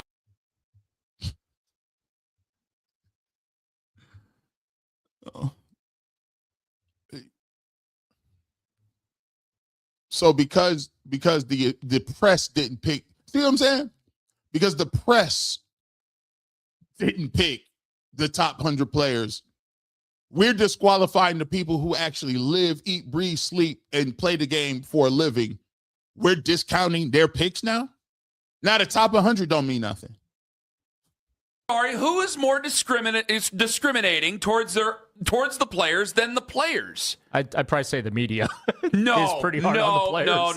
No. The players all go after the media go after the players, but the players go after each other. Absolutely. This is an anonymous ranking, so they can say anything nasty they want to. You want to scoff and call it a popularity contest? Because it's voted on by the players. Which is exactly the point of why it's even more difficult than us. Guys get into the Hall of Fame. Why? There's some guys, and you know this, who are just in the Hall of Fame in multiple sports. Not really exactly for what they did, but because they were good with the media. Ken is cooking. Where? Oh, my gosh. Are you setting him up exactly? I feel bad, bro. He's out here. Hey, listen, I don't know what he drank in his coffee. Shout out to the Rocket football. I mean, good gracious. He out here kicking that G. Let me find out. Are you a barbershop member, Ken? Are you a subscriber? Because this line of rhetoric is not like you. You're going to have conversations in your group chats about this because you're cooking. This is cooking way too much. He just put the whole. This is why today you see it. I tell you how they actually be thinking that they are the deal. They think that they pull up and they are the reason you pull up to watch games. It's them. You want to scoff and call it a popularity contest? Because it's voted on by the players. Which is exactly the point of why it's even more difficult than us. Guys get into the Hall of Fame. Why? There's some guys, and you know this, who are just in the Hall of Fame in multiple sports. Not really exactly for what they did, but because they were good with the media or they were in broadcasting afterwards, which is fine. It is a Hall of Fame. You have 100 players here out of 1,696 voted on by their peers anonymously. Daryl, again, you've been around the NFL for 25 years. I just 25 seasons. I don't get excited by this at all. Well, then I don't. Then the season's just going to be a dry fart for you because there's nothing else to be excited for unless they actually go out there and win. It's either this or quarterback arguments or possibly trading Denzel Ward anytime a cornerback gets hurt or arrested for being charged with kidnapping and robbery. He just gave him the whole playbook. He just told them what they will do the whole year. It's Denzel Ward trading, look out. Quarterback controversy, look out. He said in real time, how do? You're around the team. You've been doing it for this long. If you don't got nothing else, bro, whew. In the NFL, that doesn't happen every day with cornerbacks. So it's either that or this. I'd much rather argue about this. And since he ain't gonna show you this, I will. Cut open against the Packers, and it can't heal. No, it's literally just on kickoff though, because I get the double, and one of them always gets me under the chin when I'm trying to split it.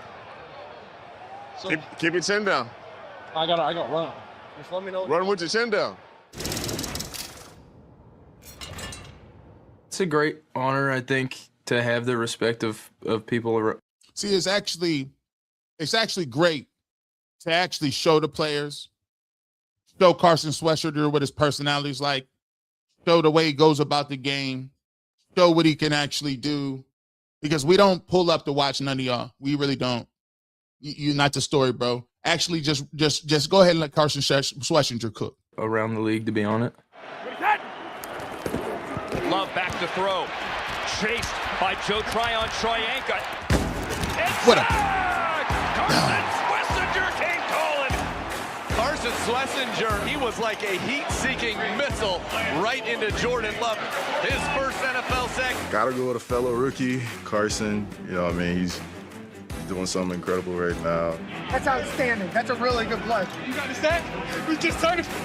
I don't even know how to explain it, but for him to have that many tackles as a rookie. Carson Schlesinger, 10 more tackles here in this game today. That is now 7 straight games with double-digit tackles. Former walk-on who turned into an All-Big Ten and All-American. He had 7.5 solo tackles per game, which was the most in college football in 5 years. He just plays so hard, makes tackles, get everybody on the right page. It's truly been impressive to watch him as a rookie. Buddy was nice. When I played him last year, we played Cleveland. He did his thing. From seeing his game, when we played them, and what he did versus us. Intercepted! He's a good player. Allen in trouble, and he's going to get wrapped up for a sack by Schlesinger. Hell yeah, baby. Car. It all starts with Myles Garrett, but then that second level, a star blooming in Carson Schlesinger. Super athletic, smart dude. He had a great year last year being a rookie. Schlesinger, who's leading all rookies in tackles and tackles for loss. Give him the Rookie of the Year. Go get that D Rookie of the Year, bro. Go get it. The 2025 AP Defensive Rookie of the Year, Carson Schlesinger. Huge thanks to the Browns organization who believed in me. What an unbelievable rookie season.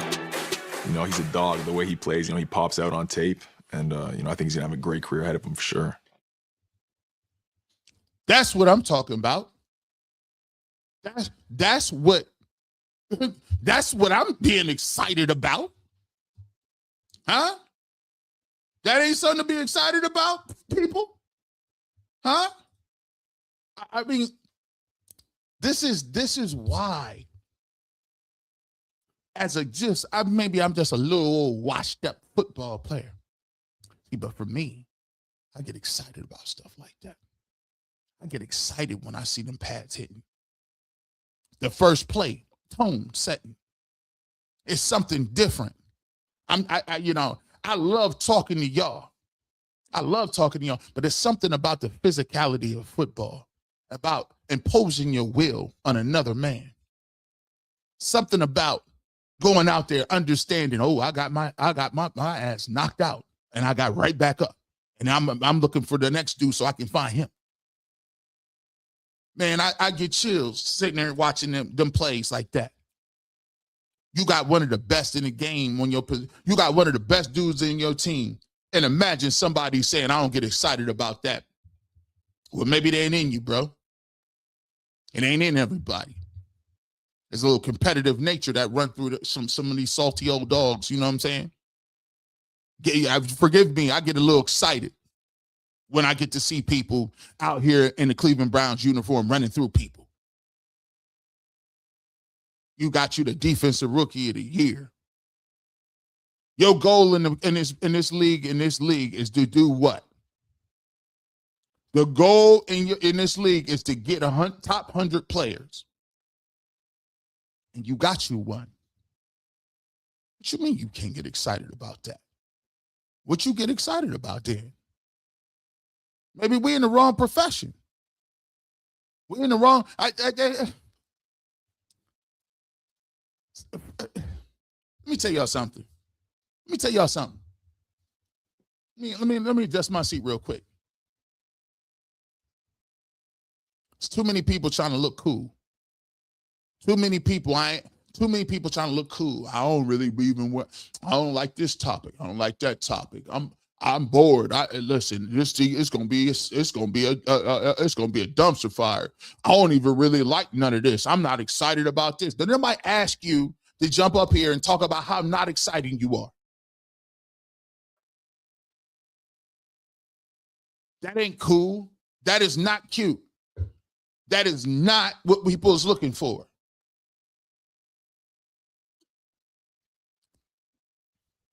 Come on now. We got ballers out here. I don't even know about that. We're not good. Come on, man. There's another reason you should be excited. Another reason.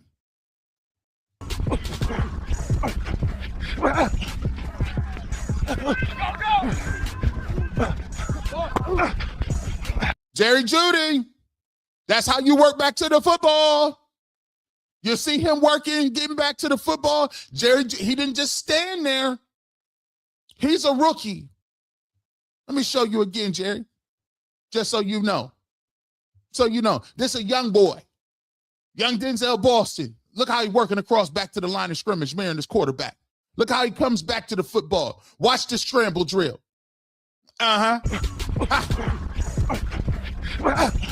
It ain't open. Follow your quarterback. Get back downfield. Look at Carson Swessinger. Look at that. No, overall, run it back again, coach. Watch Carson Swessinger come back and try to undercut this route. This is what we call good on good. This is good rep. If I'm the coach, I'm high-fiving, good rep by everybody around. This is winning football. This is winning football right here. Two dudes going all out. Let me show you why you should be excited. Talk about no quarterbacks right now. You got two ball players ready to go. Let's roll. Get out that break. Watch Carson Swessinger flash over here. Look at 49 move. Almost got it. Upfield. Let's roll. Get off the line of scrimmage. Yeah, I'm all over here. Come on now. Yeah.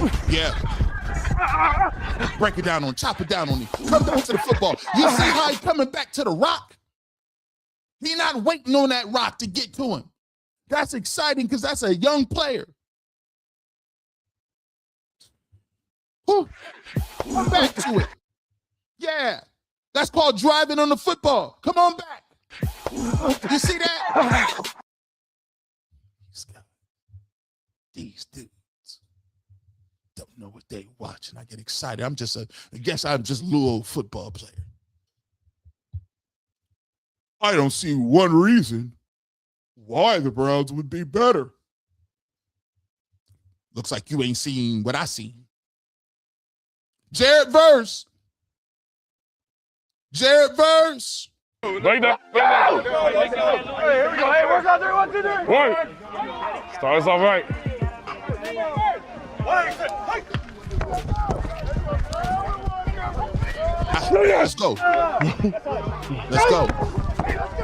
Let's go. Finish. Nah, you lost. Don't worry. You lost, man. Hey, your bag was close. Yes, sir. Let's go, y'all. Don't me. Don't. 3, 1, 2, 3.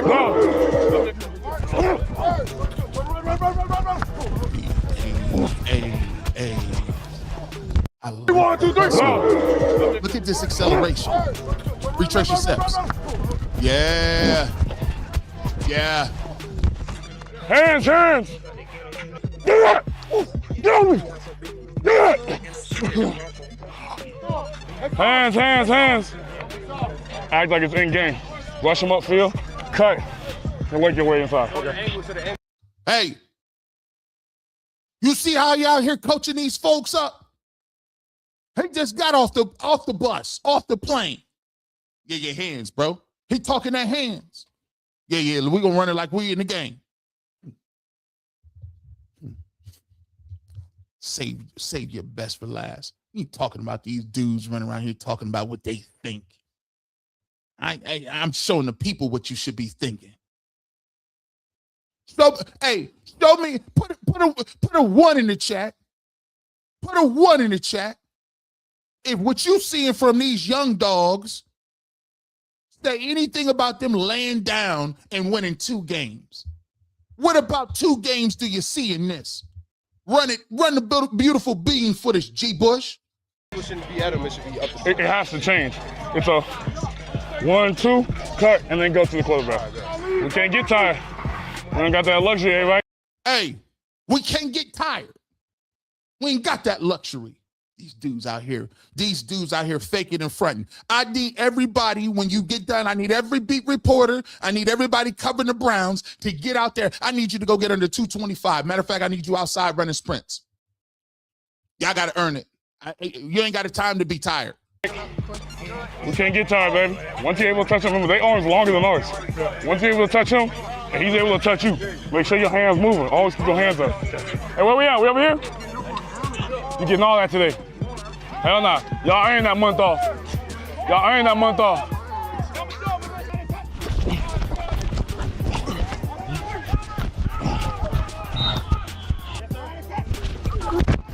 Good hands.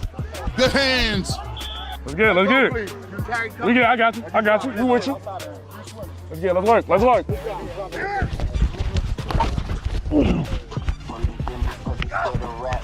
When you low and under control, you right here, they can't get your whole chest. Knocking their hands off. You don't want them to ever touch your chest. Okay. So the second you do this, like you gotta think about it. The second they even see you shoot your hand, they shooting their hands. Okay. So you gotta match that. This dude out here, man, he'd earned this dude out here. That's what leadership look like. He ain't stopped talking. He ain't stopped communicating. He ain't stopped motivating. He ain't stopped being out there with these dudes ready to go. Why is nobody, this is my problem. This is available. This is a travesty. I want to thank the Cleveland Browns for letting this video be available so that we can break it down to the true Browns fans and show them what their team is looking like. Because they could demonetize this all day and twice on Sunday. But if we're going to be in this game and this footage is available for us to watch and see, and you people come with the same 4 tropes and you got this to talk about, I know something wrong with you. You can't get excited about this? It's available. Where is it at? Where is it? This ain't on your rundown nowhere. Huh? Like you shoot your hand, shoot your move. You can always be late. You can't be late enough when they grab you, and you don't want to be early because you're going to miss. Okay. You got to find that perfect window. Okay. Let's go get this work. 1, 2, stab, move. Oh, you dropping in covers now? There you go. Oh, you dropping in covers now? I see you. Lock in, baby. Lock in. I know y'all tired, baby. Let's go. Come on, baby. Let's get this, baby. We need this. Back. Yeah, you're doing a great job. You guys are killing it. Woo! That's a good play by Fano. Hey, Fano, that's a good set, though.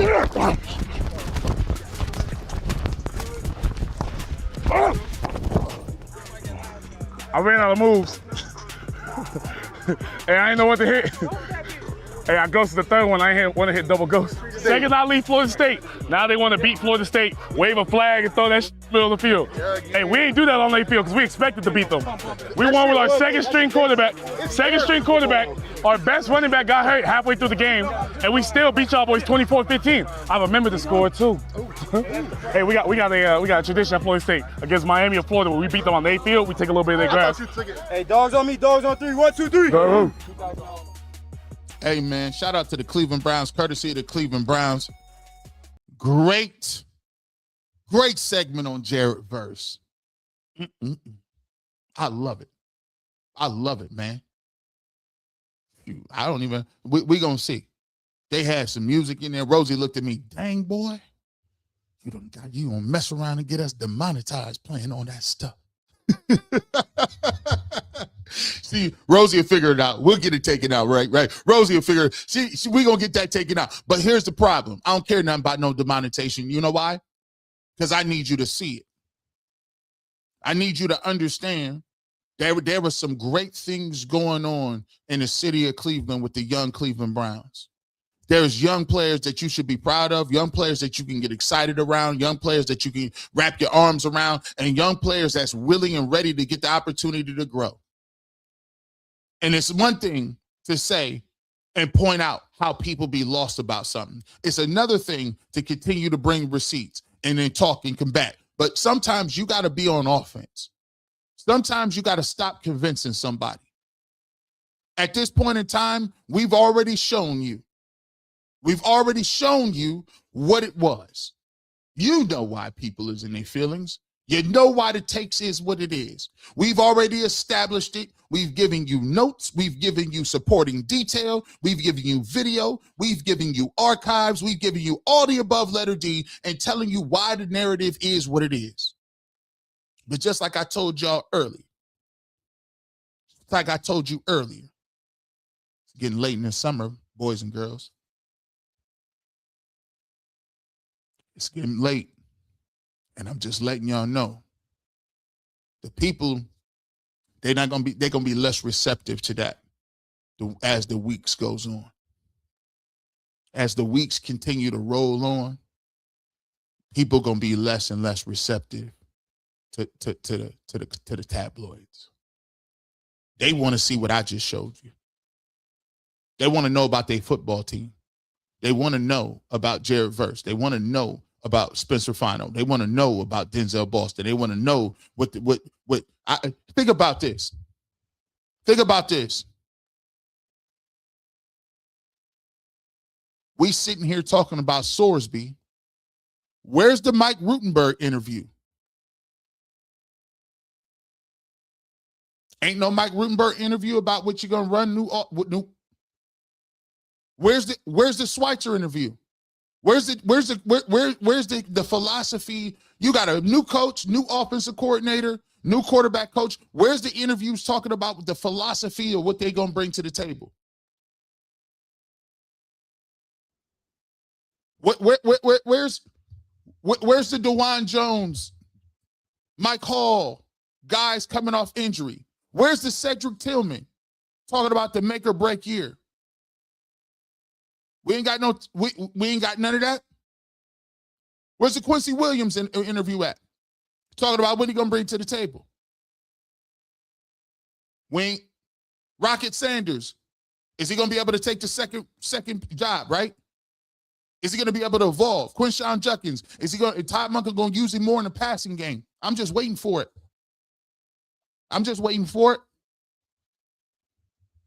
Problem is, sad thing is, I don't think it's coming. I don't think it's coming, boys and girls. And that's why you got to boss up. If you really want that work, if you really want the breakdown, if you really want the real, subscribe to the channel. Subscribing is free. All you do is hit that QR code right there. You can subscribe to the channel. And what you're going to get with that is diversification. You know you get the 9 to 9 o'clock live stream on Saturday. You get on Sunday, you get top five, one of the most growing, by the way, one of the most growing shows on the internet. Fastest growing shows on the internet. Shout out to my mom. Shout out to my dad. I do a TV. I do a Browns-centric top 5 list type show for sports, for top 5 questions, and do it with my family in my own studio. And we do it at the highest levels. Continue to watch every single Sunday at 2 p.m. You know what Final Cut is. Me, Earl the Pearl, Tyvis Powell. You know what we do Wednesdays at 6. That boy is dominating right now. And coming up in August, we right back to what we doing. Browns All 22 film review with Tyvis Powell. Live telestrator breakdowns, real football education, exclusive film sessions you won't find anywhere else. We're going to start in the month of August. And when we start in August, members only, we're going all the way through the season. We're going to start going back over some of the old films from 2025. We're going to start giving you some college films from some of these guys that we looked at. And then we're going right into the preseason. If you want to be part of it, become a member. It's the biggest draw for what we do. You also get member priority in the live stream comments. As you see these comments flowing down there, those are all member priority. Exclusive member content, behind the scenes access. I'm giving you behind the scenes access to the Emmys tonight. I give you behind the scenes access to how I set my live up. So we do big, and every person who becomes a member gets a free t-shirt. And we do it preferably. Scan that QR code if you're down. Speaking of, let's tell us about our winner. Congratulations, Steven Tyson. Steven Tyson is our official winner of the Barbershop Nike Legend Tee giveaway. He used the code word COOK, and he entered, and he will win that today. Steven Tyson, we already sent you your email. Make sure you hit us back with the instructions. That's 2 for 2. We had a winner last week. We got a winner this week. And by the way, if you just want to get involved, see, ain't nobody doing it like this. I'm just sorry. I'm just confused. I'm not bragging on it. I just say we work hard over here, bro. We work hard. If you want to get a t-shirt, we got 2 winners. Give you another opportunity right now. Scan that QR code right here. You get the same Nike t-shirt, but you got to have the code word. You know what the code word is? Hard work. You know what you got to? Hard work. Hard work is the code word. Scan the QR code in the top left. We'll leave that on for the rest of the show. So you can get in, scan the QR code. You can win a t-shirt. Be back here, and we'll give it away next week. Right here. On the most electrifying show of all time. No, this is the Barbershop. Let's get to some super chats. Let's go. Let's go, people. Miss Bell. Nephew needs a side-eye Jerry Judy scissors hands. He can't trust himself to match his outfit. His shoes did not match, and I did not like that lime green fit. Shout out to Jerry Judy.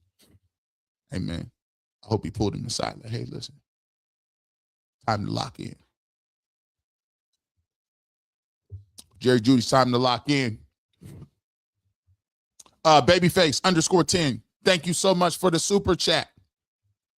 Anthony Barnes, G. Bush, the guy, Chris Shedeur is on one. And to say 2 only throwing 12 touchdowns is wild work. That hate is real. Hey, listen. Come on now. You know good and well. You must have not watched him. They must have not watched him. They must have not watched him.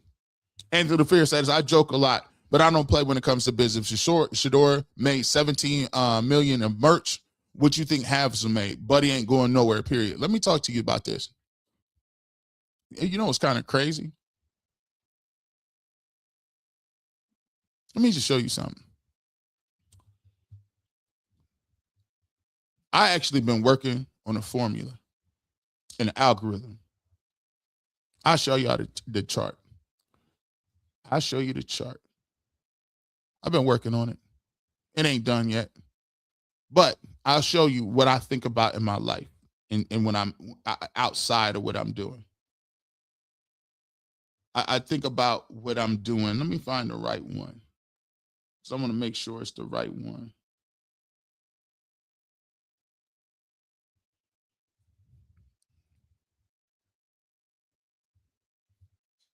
By the way, don't steal this. This is trademark. Don't even try it. This is what I like to call, let me take this down a little bit. This is a proprietary algorithm that I've created that takes a look at 3 different markers. It's called Franchise Quarterback Economic Impact Index.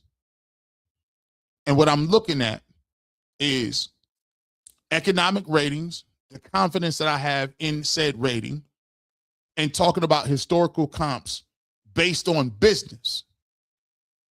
So the methodology, the 3 pillars of economic impact: performance foundation, brand intelligence, economic conversion. Now, these numbers, we'll go into detail and explain this, but there is different formulas inside each of these metrics that give you a proprietary FQEI overall score of 78.4. And what does that mean? Strong market elevator, high potential to elevate franchise value, revenue, and market expertise. There also are riders or what we call multipliers. So say in this instance, you take a look at the Brook Park Stadium, right? Shedeur Sanders being a great quarterback at the time of the stadium gives you a 1.42 multiplier, which means that you are raising your stock because of the time frame and the possibility of Browns being great when Brook Park is coming around and having all those things combined into a perfect storm. If you take a look at the FQEI comparison right now, you put it at a 78.4, but where does that lay in the chart in terms of the way we gauge it? Jaden Daniels right now is at 86.1. To put it in perspective of really great players, FQEI score is a 96.1 for Patrick Mahomes. Joe Burrow has a 90.2. Josh Allen has a 90, I believe a 91.8. And then it also talks about a projected 3 to 5 year impact if you are a franchise quarterback. Over a 5-year total projected impact, there's a potential of adding $251 million to the bottom line.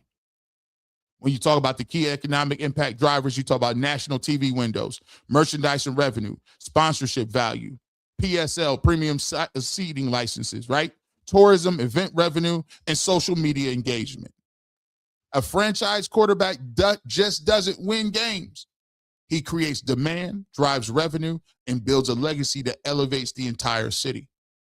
And that's what the analytics is about. See, when people try to tell me about numbers, by the way, there's, we work it and create. This actually came through a working model with an algorithm that we put historical data in.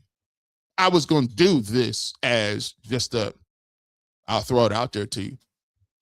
But this is something as a project that I've been working on for about 6 months. And it's just not Shedeur Sanders. This is college players. This is pro players. This is traditional players. This is players 50 years ago. So this is the framework in which I'm trying to analyze the franchise quarterback market from a total business output so that you can look and see, okay, I can forecast what this guy not only means on the field, but what does all these factors have to do with way he is produced and what he does off the field. I've even added this into it. Talk about the risk level. I like to look at it like the NASDAQ. There's a risk level. There's an assessment level. I look at it as in probabilities, not yes, he's going to be good or bad. And if you look at Shedeur Sanders, development. So the risk level for him is medium because development and team success and market factors present moderate execution risk. Here's the point. He's in a quarterback battle. He is in Cleveland. If he actually was a franchise quarterback in Dallas rather than Cleveland, he would stand to be more in a bigger market like Dallas. It also says that he has to win the job, he has to have sustainability, and he has to win. So those are also impacts on the way it works. Yeah, so let me take this down before y'all be copying. So when people want to tell me, oh, statistics, guys don't know. Listen, I'm over here working on algorithms. I've been doing this for 6 months. And hey, you know what paying me to do it? I just wanted to. I just want to see if you really want to challenge. Like I really do this, and I do it a lot. I'm like you. I play a lot, but I'm about that business. Ohio University, we some of the best and brightest. Hating is the only job a person who will work for free. Facts. When y'all talking about doing a heist, I did a super chat saying who will be the first to accept the steak dinner. I was talking about snitching. Oh yeah, that's what I thought you was doing. Oh yeah. It's either Anthony or director Steve. Director Steve is way too old to be doing 25 to life. He's definitely cutting that deal. And Anthony ain't got one bit of jail in his background and or future. He is telling on everybody. Everybody. 7990 says they recite every Shedeur statistic, but I haven't heard one media member mention Flacco had 2 touchdowns and 6 interceptions with the full roster, a single win as well. Why would you let the truth get in the way of a good story? Of course they wouldn't mention that. Don't fit the data set. They ain't gonna mention that. Danger speaks. The spirit of Earl was on G. He shut it down. Earl, he inspired me. I said, dang, Earl is cooking. I gotta cook. G, I'm not sure what fool to ask you to call in the show. They not watching the barbershop. They called the wrong one for the narrative. Shout out to McNuggets. I think that segment went well. They did some numbers over there. Exactly. McNuggets like, yeah, pull up. I said, tomorrow? Yeah, pull up. I said, okay. Well, you hit me up. I'm a whistle name. I'm a scorer. You pass me the ball, I'm ready to shoot. Let's go. I come off the screen ready. I come off the bench ready. The microwave. King Juju says, I can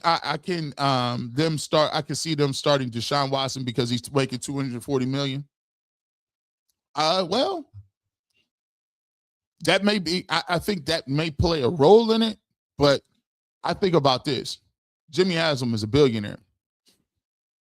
He owned the Milwaukee Bucks and he owned the Browns. That man is super rich. $240 million to him is like $100 to us. Like, I mean, he really, but you got to also think about it like this. What is the opportunity cost of playing Shedeur? Because it might outweigh the $240 million. Buckeye Paulie said, it's about to become obvious. Preseason, they can't be able to hide how much progress Shedeur has made. Your colleagues can't stand you now. Hey, listen, that's okay. They like me. Well, we work. I believe in having your stance and talking about it. Defend your argument. That's all it is. Come on now. Like we all men, right? Men make tough decisions in life. This ain't tough. This is entertainment. And WWE entertainment at that. This ain't nothing to be talking about. Like, oh my gosh, I'm so salty. No. Anthony LaFleur says, those who know the least know it loudest. Yeah. I try to be chill. I poke old holes in my own arguments. I'm like, okay, what would somebody say if I said that? Black Spider-Man says, Bull said the cameras on the helmets during practice looks. You think they worry about looks? Yeah. Man, you know what? There's certain stuff in football that happens that it precludes you from even saying certain things. Like, I have instant recall of, I don't know, tear my ACL, dislocating pretty much every finger I got, playing outside so long in the cold at negative 20 degrees, getting concussions, all these things. Like I got instant recall from that. There are certain things I can't even say about football because it's crazy and trivial. It makes you sound, I think the cameras, what? Nah, never mind. Real man ain't scared. Thank you. What do you think? Man, I played in front of thousands of people and got embarrassed and beat and won and cried and laughed and experienced every gambit of their life playing football or doing something in sports. You think I care about internet comments from an imaginary? Stop. I don't care about no what. Ronald Hurd, thank you so much for becoming a member. We appreciate you. Welcome to the family. Don't forget to hit us up at Fifth Dimension Media 1 so we can get your shirt. Anthony DeFear, I own RV parks in the tiny home communities. I like them tiny homes. I be watching them HGTV all the time. Black faces and white spaces make folks feel uncomfortable, especially when you ain't asking for permission. Well, it's a funny thing about comfort. You can't live your life walking around asking whether somebody is comfortable or not, because eventually that's not living. Your uncomfortable nature is not living. So excuse me for my unbotheredness. My job ain't to make you feel good about yourself. That's for you and the Lord to deal with. King Harrison speaks. G. Rosie, thank you for the shirt. It's amazing quality. I need to plug because the shirt feels great. Thank you, King Harrison speaks. I love the fact that we get these shirts out. Shout out to Rosie. She does a great job. I mean, you don't know how many people. We got a lot of members, and we're thankful for every single one of you. But she answers emails all times of the day. She answers those emails and gets the shirts out. And we pride ourselves on saying what we do and doing what we say. And we pride ourselves on being a very small shop in operation, but we go the extra mile. And we like to say, man, like, listen, we a small. Fifth Dimension Media is small, but we big. We small, but we big. We got heart. We got follow through. So a lot of people won't do no giveaways because they think it's a headache. How you gonna get this shirt? You got to reach out to people. You got to do the administration. Nah, bro. We want to be like, listen, you got a big company. It's 10,000 of y'all. It's 2 of us. We're going to get shirts. We're going to get merchandise. It's going to be Nike. It's going to be Under Armour. We're going to do giveaways. We're going to do top 5. We're going to do Final Cut. We also going to do the Barbershop Live. We're going to do film reviews. We're going to do restaurant. We're going to do all that because we built for it. We appreciate everybody that support. T Storm, VA 2012. Jason, the locker room says he's divisive. G. Bush, multiple examples that many of his teammates think he's a leader.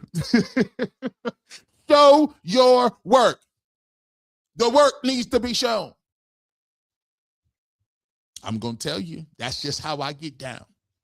I'm going to let you know. Then I'm going to come on here and I'm going to show you what they said. That's what we're saying. Turn that paperwork in. G. Bush this week showed who's actually a fan of the team and who only gets paid to talk about them. M. Spencer Pro says it's about that it's about being a conduit. It's about being an actual fan. And what you saw this week is me channeling the energy of it's getting close to the football season and I'm having less patience. It's getting closer to football season. You know, we done wasted enough time. It's time to get to it. So, you know, I'm not going to apologize for covering a team and feeling good about them. What kind of crap is that? Like, yesterday's price is not today's price. Facts. Hard pressure. Facts. It sure ain't. Myrtle Tisder says, thanks G. Bush and Rosie for the t-shirt. # New Cleveland. Thank you so much. We appreciate you being a member for 4 months, and we want to thank you for being and having so much support. Stephen Jackson says the Cleveland media propaganda is diabolical. It trickles up and down. Nasty work.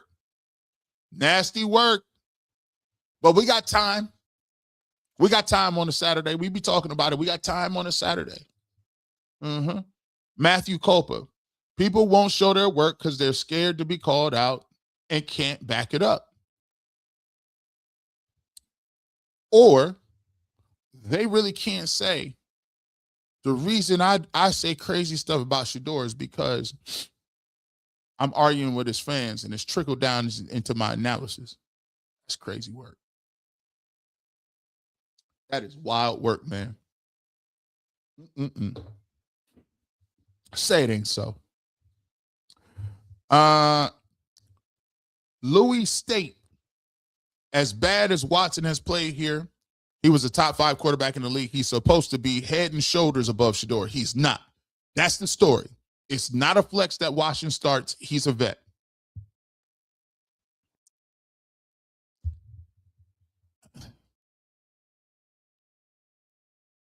Louis, you sound like an actual football fan who understands the nature of the game. It is refreshing to hear someone state the obvious that I got to explain this to seasoned veterans who've covered the game for various time periods, over 10, 20, 30 years. You know Deshaun Watson is supposed to be looking good. He's been in multiple offenses. He's been a Pro Bowler in the league. He's been in multiple places. He's experienced. Are you more impressed with a grand champion chess master who is 47? Or are you impressed with the kid that they found in the park that they're calling the next Bobby Fischer, who's 7, that's kicking butt and taking names in the park in New York? The crowd is coming to see the 7-year-old. He may not be a grand master, but this dude's moves is off the chart. The way you think about the chessboard is different. He's counterintuitive about the way he opens the chessboard up. Even if we know if he probably played a computer, if he probably played Deep Blue, or if he played one of the programs, or he played a grand champion, he probably gets smoked. It wouldn't, what?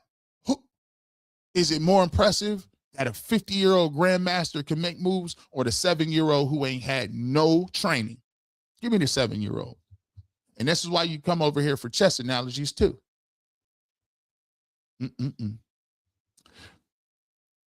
Black Nick 3 says, G, had them dudes on UCSS starting to get under your skin.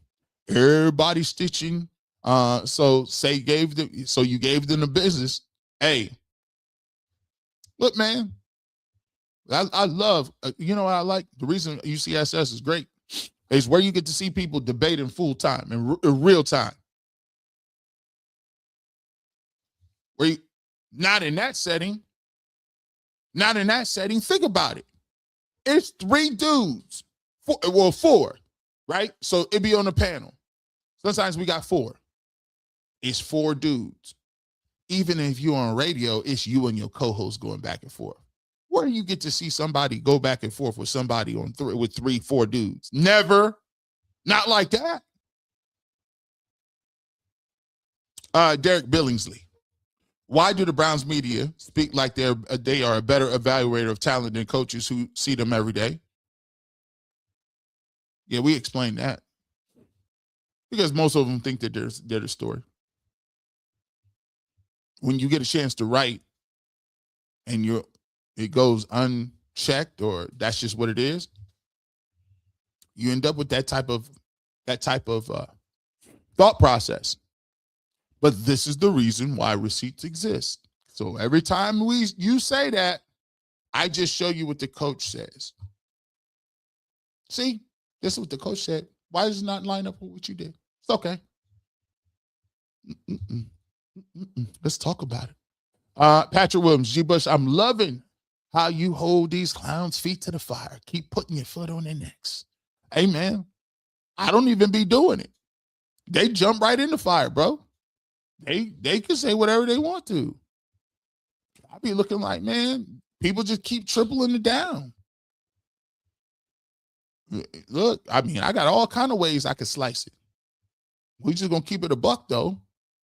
A train of thought says, who platforms these guys? I cannot watch any of them. If it's G-Type or Earl Pearl, I'm not watching. The train of thought, thank you for being a member for 7 months. We appreciate you.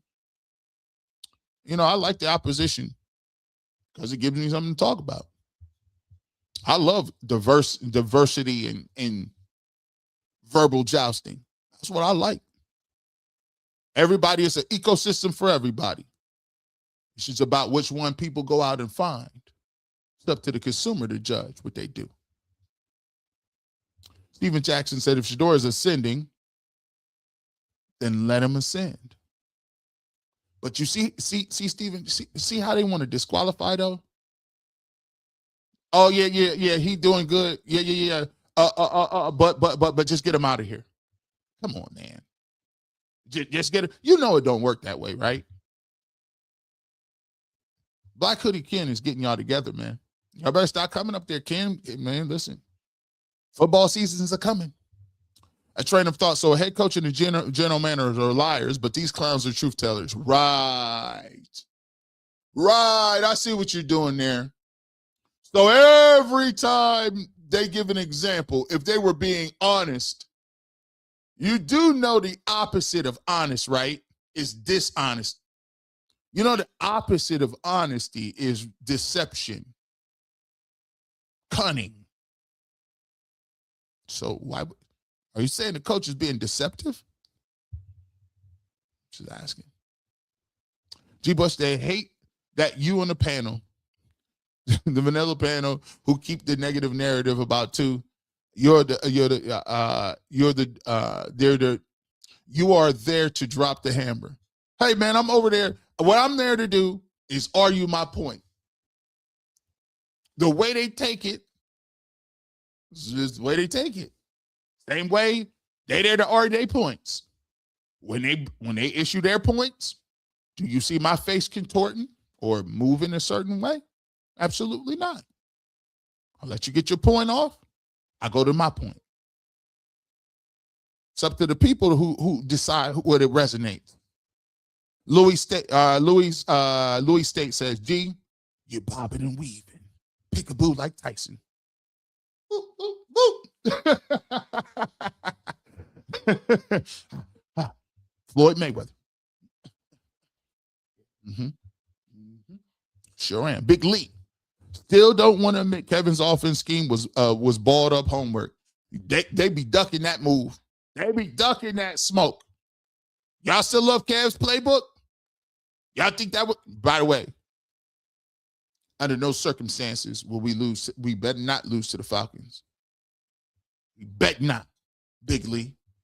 Anthony LaFleur, DG threw for 52 times in a game and didn't get 300 yards. I remember that game. Wasn't it the Steelers game? He got sacked 6 times in that game too. But I think Shedeur was the only one they kept talking about running backwards.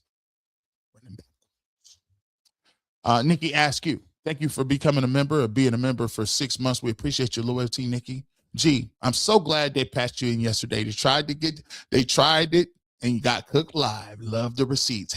# wrist up. I had my Wheaties that day. I was ready to go. I got me a little workout in on a treadmill. I was ready to go. I was over there doing like everything. Block, block, block, block, block, block, block, block, block. I was parrying all the moves. Ms. Bell says, if they were really football people, they would talk about Deshaun Watson's 19 touchdowns in 19 games with 12 interceptions in 2 seasons rather than not liking him. That was cold. That was cold. Because you brought it back down to the brass tacks, which is, so it's not about your feelings and like. It's a lot of people and their feelings about liking and nah, bro. Let's talk about the ball. Let's talk about Give me reasons why. Because I realize that when I'm on my show, this is the way I think about my job. My job is to come up with a different way of saying it. Because I realize it's a different audience every single time that it happens. People don't want to keep having the same G. Bush. They want a different version. Even if I think the same way, or even if it's the same premise I got to phrase it a different way. I got to give a little spin on it. I got to put a little sauce on it. People ain't trying to hear you say the same thing over and over and again. You got to give nuance to it. You got to give some shades to it. That's what make it. People want that feeling. And if you give people the feeling, they'll come back. Even if they don't really necessarily agree. Because what I'm trying to do is, when I do a show, I'm not even really talking to my co-host. I'm talking to the people. The goal is to make every single person feel like you sitting here having a personal conversation with each one of them. People say, how do you do 3-hour live streams? And it's crazy because I watch pretty much all the live stream, because I don't read super chats to just get through them. I read them to have a conversation. I don't just read. I'm giving you real emotion, and it's like we having a conversation one-on-one. So I don't be talking to them. I be talking to y'all. That's what they should be doing. BPKC3DJ. G. Bush, this is even better the second time I watched this. You crushed them saltines to dust. A tip for your service, sister. A tip for your service, sir. Brilliant job. Thank you so much. I appreciate the tip. I appreciate it. We had to run it back. I wanted to run it back in real time. So I wanted to give you what I was thinking in real time. Thank you so much. Avery Watkins says, isn't there a football rule that you can't lose a starting job? Some would say that. But then again, tell that to Drew Bledsoe. Drew Bledsoe, first round quarterback, big arm, played for the New England Patriots. Concussions got him. And then one man called Thomas Brady, Big Tom, came in, and it was all she wrote. I don't care. I mean, it was all she wrote. And Drew Bledsoe actually was a good quarterback. So yeah, there are exemptions to the rule. Hey, yo, G. I did a video yesterday, tagged you in it real quick, but it's my birthday today, and I'm trying to get to 400 subs at 338. So I'm asking, can you get a G. Bush Stimmy package for my birthday? Thank you so much, my brother. Appreciate you. Hey, shout out to the BTSN network. And here's how I always give it up, man. I'm always encouraging new accounts, new media, new people that try. The first step in creating a YouTube channel is putting yourself out there and trying. So what we want everybody to do, go out, give this man an opportunity at the BTSN channel. Give him an opportunity. Subscribe to the channel. See what it's about. See what it's about. See what he's putting out there, and continue to support. And I hope that we see this thing grow. Let's get him up. Let's get him up. Let's see if we can do that. Yeah, 378. Let's check in on him, Rosie. Rosie, you think we get him? You think we get him 400? We're gonna see if we get you to 400, big dog. We appreciate 2,000 people in here. We respect you, and keep grinding. Keep grinding, sir. Keep putting them videos out, and don't stop. I see a lot of people that stop.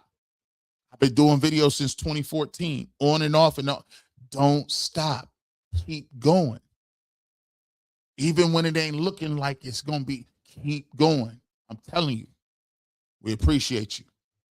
Make sure y'all check that out. Let's see if we can get my man at the BTSN. Check his channel out. We'll put it in the comment section. We'll see if we can step back in on him and see if we got him over the hump. A. Aaron says, independent media breaking the global matrix of negative old media. Yes, there is, man. Shout out to Big Snacks. I seen Big Snacks do an intro. He had everybody named mom on that joint. I be watching.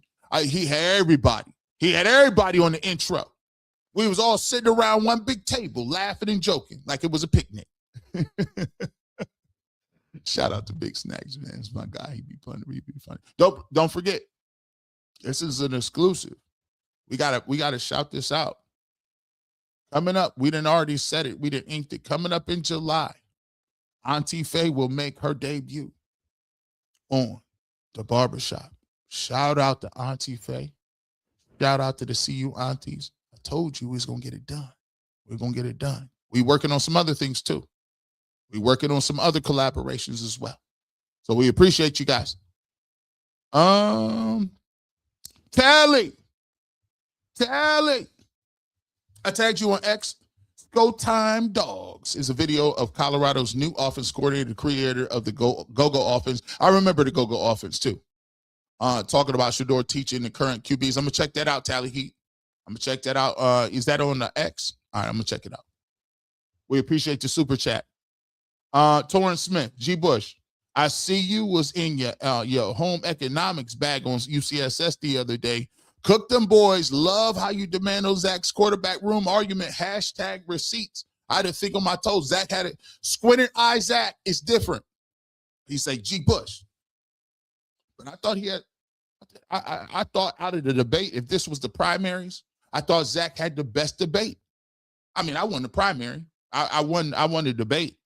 So, but I thought Zach had the second best performance. But I had to be ready. I said, oh, no. I got that too. Big Truck Driver 901. Thank you, my brother, for this generous super chat. The unseasoned media prefers someone who is unseasoned to play quarterback. But if they have to have someone seasoned play quarterback, the Browns, they much rather have someone who is seasoned with RG3 brand of seasoning be the quarterback over Shedeur Sanders' brand of seasoning. Because you know what that is. Shedeur's seasoning is that Lowry's. That Lowry's is the extra kick. That Lowry's is that extra something that when you bite into that chicken, you're like, what is this? This ain't no paprika. Nah, that's that Lowry's. We know what it is. I love this message, by the way. Big Truck Driver, you did your thing on this one. If you know, you know. Blizz Beezy says, I believe they silenced Tom Brady for speaking the truth about Shedeur Sanders. G. Bush, you forgot to mention Shedeur was the most talked about fifth-round quarterback. I don't forget to mention that. Think about it like this. It go two ways. I got this tucked away, but he's a fifth-round pick. So let me ask you a question. If he's a fifth-round pick, why does the fifth-round pick lead every discussion? Well, because he's popular. Okay. So you just talking about him because he's popular? No. It don't really matter. Well, okay. We'll stop mentioning him then. But I'm just saying everybody wants to talk about it. So why you mad? See, it's a circular argument. You want to make him regular at fifth round, but you know deep down in your heart he ain't a fifth-round pick. Because if it was a fifth-round pick and you was just talking about fifth-round picks, why does nobody talk about Taylor Green? Same draft, same round. We know why. Patrick Williams, from now on, you're Cochran Bush. If it don't fit, you must have quit. G. Bush, my man Jinx, 696 G. Bush.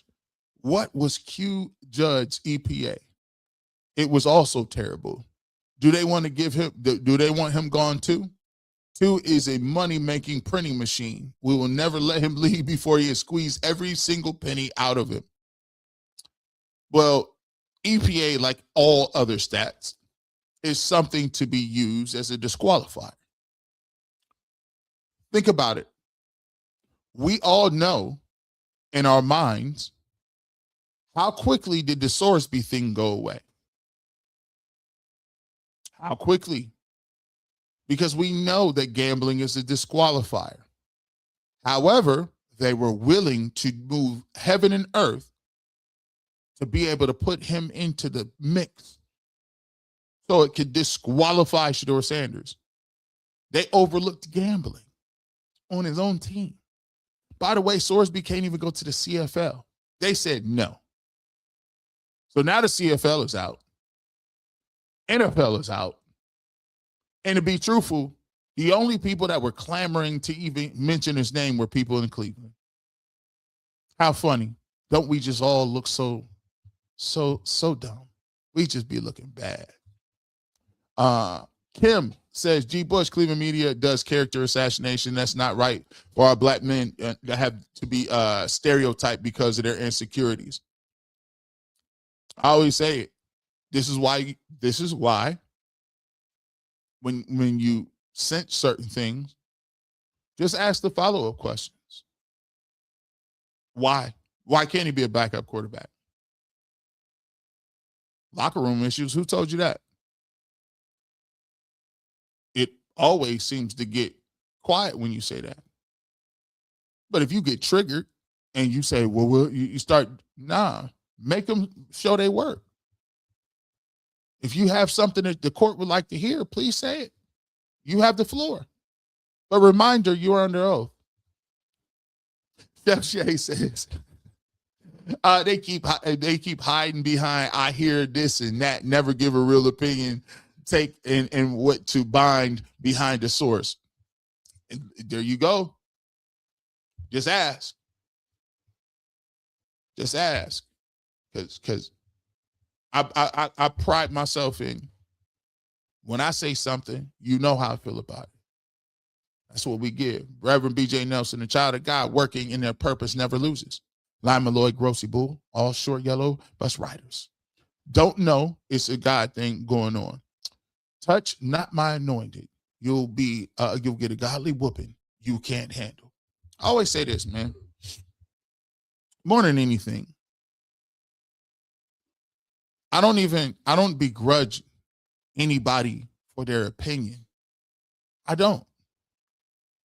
I think about it differently. I think about it in a way that I say, okay, if that's what you believe, speak your truth. But you can't be upset when people then speak their truth, or then people rebuttal, or people say, oh, no, this is out of pocket. Oh, no, what about this? That's part of it. As men in this industry, it's part of it. We got to grow up. And that's the part I put out there, what I was saying. When I came, and it's a part about the players aspect of it, is there ain't no crying about what the game is. The game is what the game is. If you play bad, people gonna come after you. That's fans. It's part of putting your skills on display. Sometimes you're gonna get hurt. Sometimes you put your body in harm's way. Sometimes you're not gonna see your family. There's lots of times you can't go out and do the things other people do because you're working out, you're hurt, you're tired. You make a lot of money, you got a lot of fame, you understand what the game is. So if players understand that, the game is different. Guys are making a lot of money in this industry. Big names, Stephen A. Smith, Skip Bayless, Jim Rome. Guys are millionaires. Guys getting money. Guys is feeding their families. If you making money off your opinion, then you gotta be okay with the criticism. But we can't be victim. Everybody, No. If you're going to talk about Shedeur Sanders and you're going to say things about what you feel should be true, then take what they coming with it and stop playing the victim. There is no victimhood. Somebody said something on the internet. So we want people to feel sorry for you. There's people out there actually working real jobs. Gas is $5 a gallon. People out there got to work 6-7 jobs. The people that's working 3-4 hour shifts turn on to hear about the Browns, and you doom and gloom. Like somebody forcing you to do that. Ain't nobody forcing you to do this for no living. Come on, man. I don't got no stomach for that type of stuff, bro.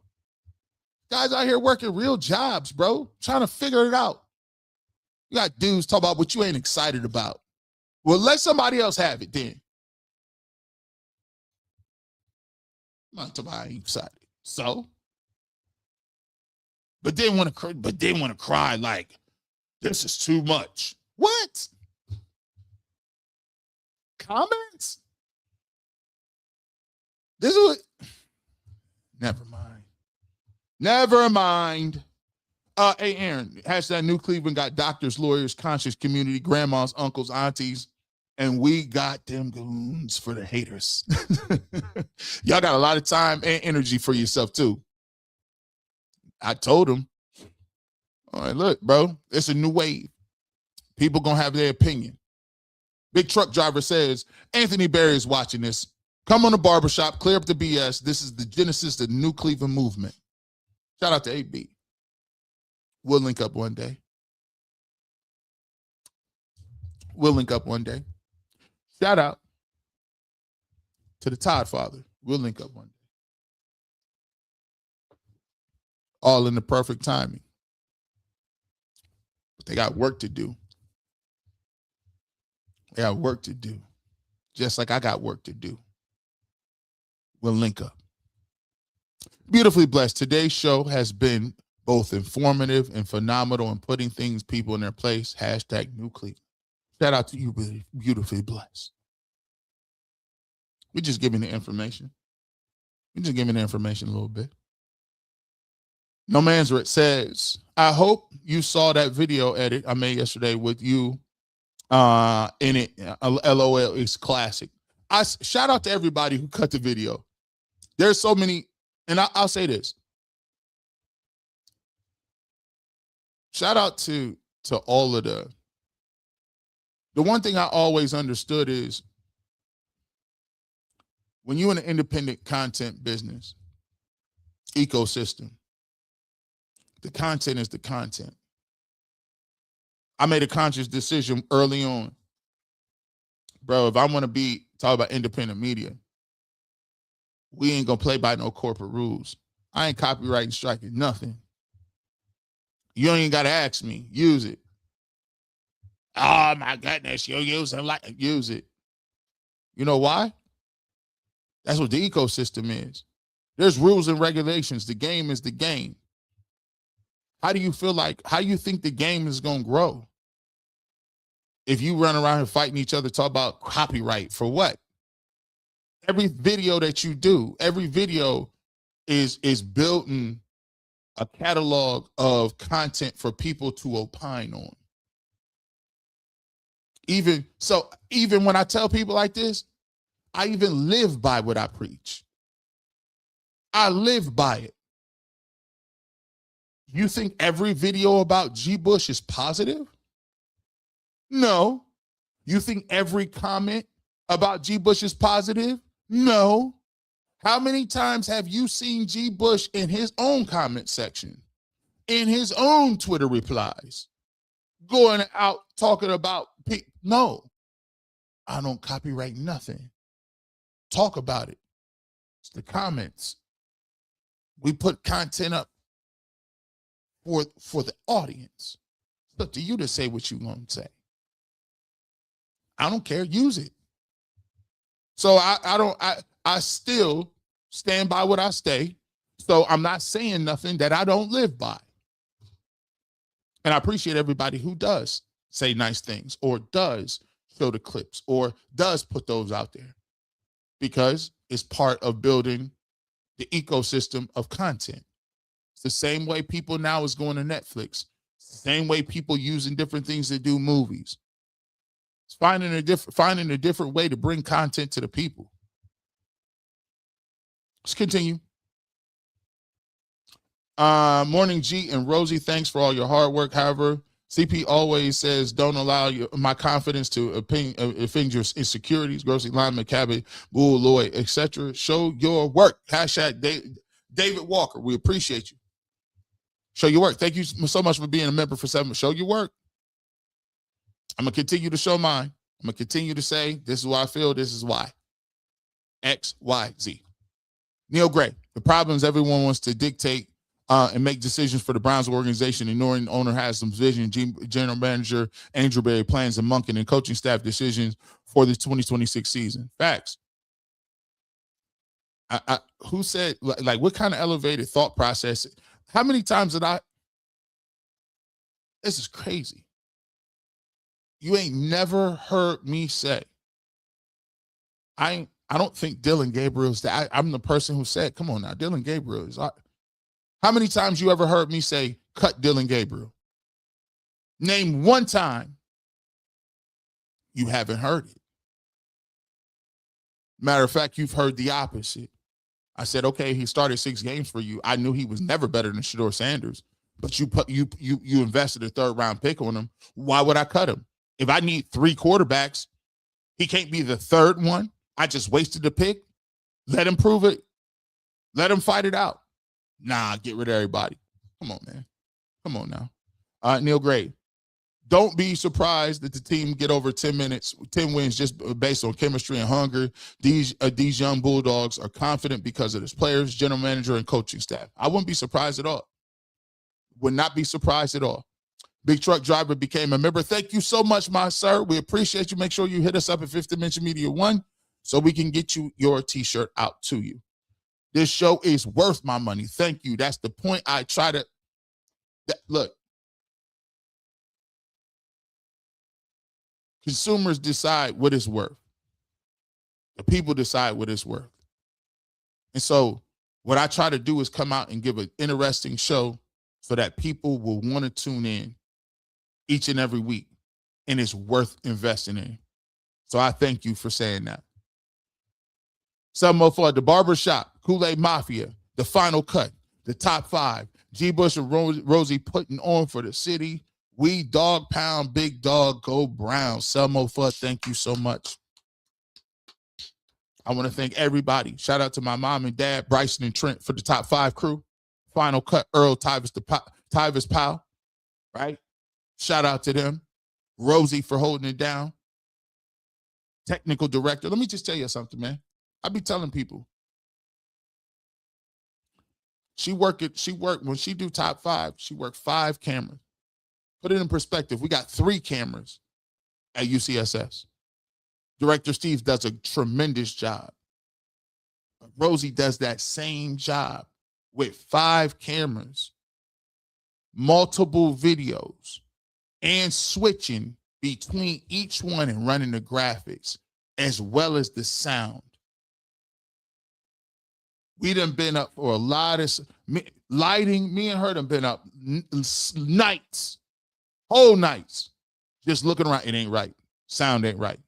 Video ain't right. Shades ain't right. And we just get up, we go back at it again until we get it right.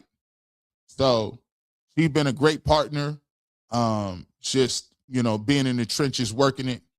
And to put together these type of broadcasts consistently is something that I thank God for giving us the patience to do, but I also thank him for giving us, the teamwork to be able to do that, because it's tough when you're dealing with a business. You're trying to do a business. She got a job, and it ain't a regular job. It's, she's dealing with accounting and different things, and so I'm glad God gave us the mental makeup to be able to work through some of these things. And I appreciate the contributions from everybody who make the 5th Dimension thing possible. KCM5415. I got my T-shirt and love it. Thank you, G and Rosie. Another person who's loving it. I appreciate you. Thank you so much. Appreciate you. CBS Rig says, Rosie, please exclusively feed G whatever you did last week. Nothing else. He has been on a straight heater, undisputed KO tour, all shows, all appearances. What did you eat? What did we eat last week? I think we listen, we worked. Let me tell you, we worked so hard. We ate TV dinners. We eat because we ain't got no time. Usually you see me in here cooking it up. TV dinners. Hungry. We got to put that content out. ATL Big Walt, thank you so much, my guy, for becoming a member. We appreciate you. Welcome to the family. But don't forget, hit us up at fifthdimensionmedia1@gmail.com. We'll get your shirt out to you. Big Snacks! G. Bush, why we always on the same page? I've been cooking them all week. They scared of the fans. I'm cooking them tomorrow. We're going to be pulling up. My mom was watching. We was watching Big Snacks the other day. Hey, I seen it. Hey, Big Snacks. I seen them. I said, oh, Ken. Black Hoodie Ken. Ken getting tired. Ken getting tired over there. He keeps saying, you ain't going to keep coming on my morning show getting us eviscerated. I don't know what y'all talking about. RDM says, G. Bush, they love to talk about quarterback and stats, but they never talk about the Pop Warner offense and 16 points a game Stefanski took with them. Facts. They always strike that from the record. Well, worst quarterback. Who was over the worst offense in the league? Who was coaching up the worst quarterbacks? All three of them, four of them. Potter's Pub Sports. You, Eric Bischoff, and Adam the Bull are the three of my earliest inspirations for broadcast and producing. Thank you guys for a decade and to many more. Man, it's a decade. Wow. I've been in it that long. I've been doing broadcasting since 2010. 2010. It's 20. That's 16 years. And I'm still looking younger. Shout out to that moringa. See, babe, I told you you should try that moringa. Moringa, yeah. It's native from the Philippines. I put her onto it. You know what I'm saying? She like to do roots and berries and stuff. I straight up just be having all the gummies. I'm not gonna be eating no ginger. I just eat the gummies. So I'm just saying. VA Auntie, the Browns organization need to insist that all media insiders be replaced. That's funny when you insist. I insist you be replaced. Is that like a suggestion, or is like, how does that even work? This is funny, man. Ida York, today's show right on point in every aspect. Yes, the coverage by the Shedeur is more than this football play. That's why his supporters are loyal and prayerful. Just want fair opportunity to succeed. That's it. Leave him alone, man. I ain't heard nothing from him. From the dude even I seen the well-off media. He said he ain't even wear no jewelry. He ain't had no jewelry on in a minute. Now don't worry about it, Shedeur. I'll wear the jewelry for you. Don't worry about it. We still gonna wear the jewelry. But he ain't even doing too much. Irvin Reed Templar up says, how many flex games are we getting for Prime? Let me tell you this. If they start, they on the road, 2 games, right? They start off the road. They come back 2-0. We lit. We lit. By the way, if you want a free t-shirt, still got time. We almost up out of here. Click that QR code on the left-hand side. QR code on the left-hand side. Use the code word. Hard work. Hard work is the QR code. Scan it. That's the code of the day. And you will be entered. We will give the t-shirt and announce the winner coming up next Saturday. St. Clair 101. Why don't someone like Chris Fedor realize offering up your personal feelings about a player in a professional setting can get you gone? Well, actually just invites people to, I would never put, look, it's about, you phrase what you want. You phrase what you want. I wouldn't go as far as say, I would rather claw my eyes out to see this player play. That's not how I would phrase it. I much rather prefer telling you this is why I don't think that this is what it is. This is the context to it. And this is why what my thesis improved that I feel this way. He's entitled to his opinion. Now the reaction, it get kind of contentious in them comment sections, my bro. Life is beautiful. The culture has always required us to show your work. That's why the quarterback competition is so important. We welcome it. Show your work. Nobody is getting a free pass. The scary part about it is I think you know that. What happens if he's cooking? What happens if it looks different? Medium last, G. Bush and Rosie, thank you so much for the hoodie that I won. It is excellent product. Great quality. I am proud to be supporting you in New York. And once again, the Suds have died down in Ohio or in Ohio. My, so much dirt we see. Gotham Medium Labs, thank you so much. And that's what we like to hear. Excellent product. Great quality. Those are the things we stand behind. That's what we try to bring to the table. When we come out here, we talk about this stuff, we want it to be about the quality that we giving out. We want it to be about, hey, when you get your shirt, we don't want no balled up shirt. We want to say, damn, G. Bush, this how y'all cooking? No. You balled up that little shirt. We don't want that. We want good quality. So we appreciate you. And we appreciate you guys. If you got the hoodie, if you know. We appreciate it. Let's talk about it. Ellis, shout out to OG. I just texted you yesterday, OG. We appreciate you. Just text you, man. I'm on my 58th season. I'm not trying to hear let's lose on purpose. I know. I say to the Cassie drops, I'm on the back nine. I'm running out. These young pups are going to have Cleveland on fire. There's somebody that's been on the show multiple times, talking from a fan's perspective. These guys talking about what ain't nice. Come on, man. He been watching these dudes. He was one of the OGs. One of the OGs that when the team got took, he was down there at City Hall talking about let's get our colors back. These young dudes don't know what he's talking about. Speak it. Mike Stephanie, I'm with Miss Bell. I got a super chat, everybody. I don't care if they read it or not. That's such bro, that flex just shows y'all. It's y'all, the petty nature is at an all-time high. And it made so many people back off because y'all just said, think about what you did. Think about what you're just saying.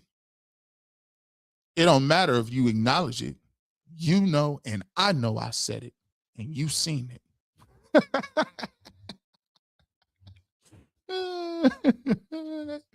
OG, G. Bush, Rosie, thank you for the gear. I'm repping the barbershop hard here in Orlando. The heat got me using Armor all day lotion. Dang, it's hot. You know it's hot in Orlando. OG, man. Listen, man, what we're going to do is, for y'all, man, if y'all want to send those in, send us, if you want to send us, we're going to start posting people in the gear. Send us your picture with the barbershop gear on the Fifth Dimension Media 1 at gmail.com, Fifth Dimension Media 1 at gmail.com. And we're going to start posting these pictures, man, because we want to show people we really doing it. We appreciate your support. ATL Big Walt just joined from Denver and Atlanta, and you cooking. Hey, man, appreciate you. ATL is in the building. Atlanta is in the building. Shout out to Dallas, Orlando, Charlotte, Boston, New York, Jersey, Columbus. Hey, man, we worldwide, man. UK. The numbers look crazy.